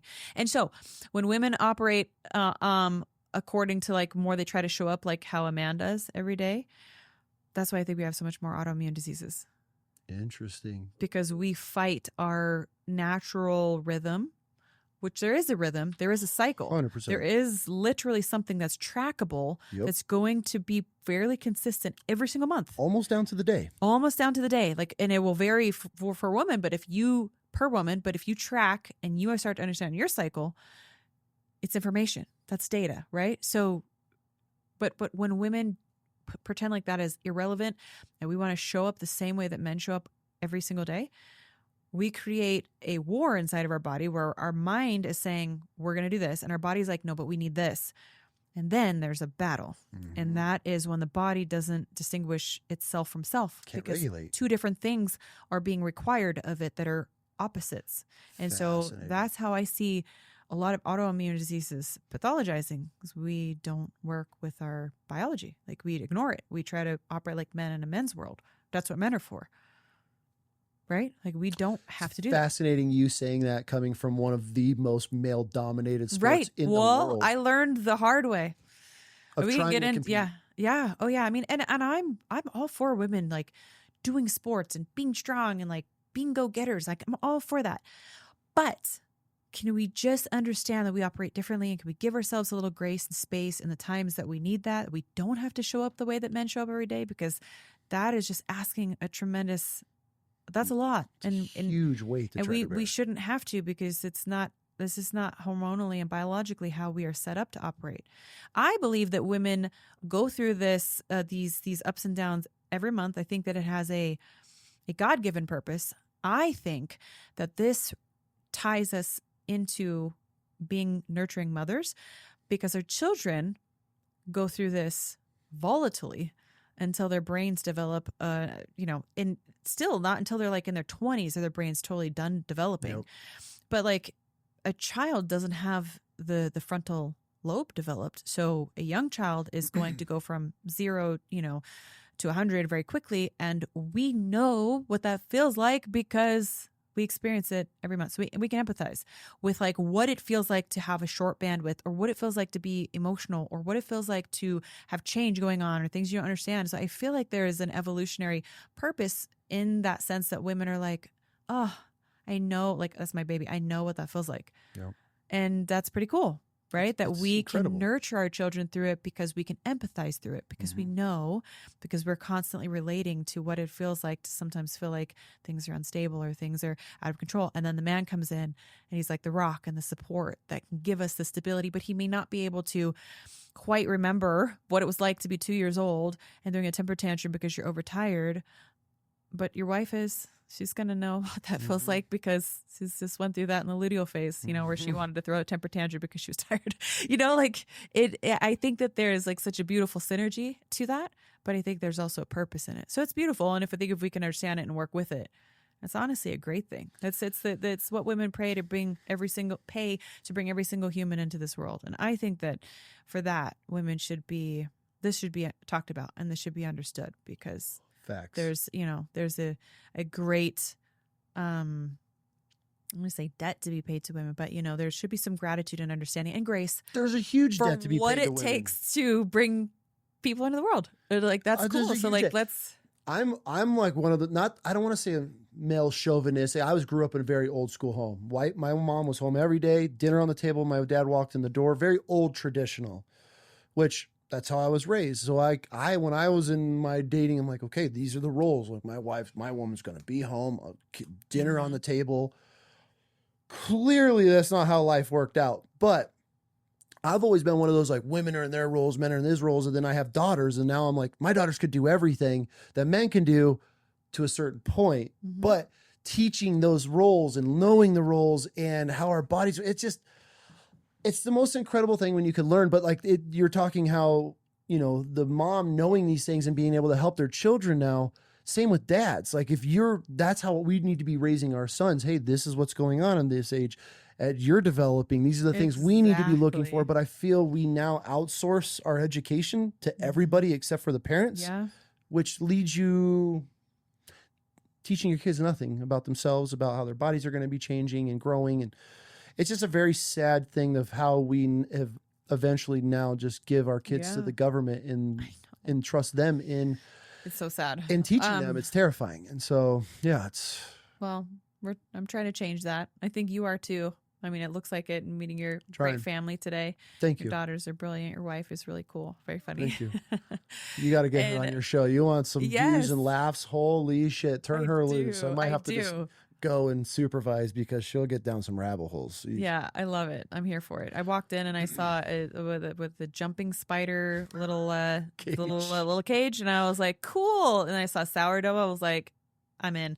And then the bees. You guys have bees, and I'm like, okay, that's it. You guys are my people. You haven't seen the garden yet. Wait till you see the garden. It's impressive. So I'll send you home with some stuff. But thank you for this conversation. I want to have you back on, and I would want to talk all the crazy shit you've gone through, as far as like all the questions and fighting and behind the UFC. I had a million questions for you, but we're about to hit 4 hours, and we could probably do 10 hours talking to you. But this was an incredible conversation. I really appreciate you coming on here and sharing your story. I'm sure a lot of people have not just heard a start to finish of who you are as a rare young to woman. take this deep of a dive. So thank you. Yeah, there's probably not a lot of places that I appreciate you trusting us to come on and Definitely. dive into a little bit of your life. I mean, I wasn't even sure where this is going. I never know where any of our episodes are going to Yeah. go, and so I've given up on having an agenda. Yeah, you It's can't. wild chaos. Like it's Yeah. it's literally I'll have a guy on. We're going to talk about his life and how he flushed the whole entire thing and ruined it, and then before you know it, we're talking a whole entire relationship about God and finding faith. And you never know where conversations go here. But I Yeah. want to thank you so much for coming on you. and giving me this opportunity. And so once you guys are all established and ready to hit the ground running here in Idaho, I want to have you back on and we're going to talk like the behind the scenes of the Definitely. UFC, the Yes. crazy wild questions. Yeah, So, maybe I'll be able to talk about how the school's going by then too. So yeah, that's exciting. yeah. Perfect. I'm So once I excited guess about that's that. once you got that up and going. Let's Yeah. okay, be so real September, quick, so. what are you launching real fast and how are people able to get a hold of you? And then I got one final question. So we are launching in September. Apogee Boise. You go to apogeeboise.com if you want to learn more. And there's all the stuff on there, all the information. So you can learn about that. But and then you can just follow me at Miesha Tate on most places, otherwise social media and website. And I've got a cool newsletter. How do we get signed up for that? MieshaTate.com. You should be able to sign up for the newsletter. Cool. Yep. So you sign up there, and once every couple weeks I send something out that kind of helps maybe some of your male followers, your buddy. He might like that because about one of every 4 I really gear towards men understanding Cool. what the females. I mean, it's not that you can't get the information in the other one, but I'm writing it to the men, for the men who have daughters, who have wives, who really are coaches, right? Like coaches of female athletes. Mm-hmm. This is important for them to know. Really important. When I We need train more of now that. in the UFC, there's an app that we use that we share with the trainers, and like they know our cycles, and I'm like, hey, this is not weird. Like this is normal. Like every woman is going through this, and so I like to adjust my trainings slightly based on what I feel for like sure. is, like I like my deload week to be in the luteal phase where the looting is happening. I like that to be, and then we progress, and like the hardest part of my training, the heaviest lifts and those things will be more towards the peak of testosterone, because that's a really nice hormone to have when you're trying to get stronger. Mm-hmm. So I'm like, why not make the heaviest lifts then? So it's just like these small adjustments. Again, we're not pathologizing the cycle, but it helps to understand it. It makes so much sense. Yeah. And I know you don't know much about us, but that's one of those things that I live my life by. Just make it make sense. If you want me to Yeah. believe it, make it make sense. Yep. And the fact that you're, hey, let's track so we can now utilize our strengths and weaknesses as a woman when it comes to training, building, Yes. whatever it may And be. we can get stronger from this. That makes sense. But in reality, it's like you got to hire a coach or know somebody that knows somebody to start teaching these things, or you're on YouTube. But now that you're going to be putting these sources and you're putting these letters out, that's an incredible, good for you for doing that. Yeah, we're going to work on developing, programs and things like that are going to help to understand as well, Cool. to really be able to take what I'm saying and use it comprehensively. Last question for you. You've gone through a lot. For all the young women out there that are getting into discovering themselves and spreading their wings and building their own nest, what would be a message to women that you just want them to know as far as getting into the world of dating, chasing passions, anything along those lines? Do you have any advice for them? Yeah. I think that it is very, very important to be in tune with yourself. And that is it's something that's going to take some unpacking and some learning for most of us. We probably weren't raised with all the tools that we need, because that's just a hard thing to do. But I would say let intuition be your guide. Ask yourself questions. Have a conversation with yourself. Like, ask yourself, how am I feeling today? Not enough people stop and do that. Check in with yourself throughout the day. How are we doing?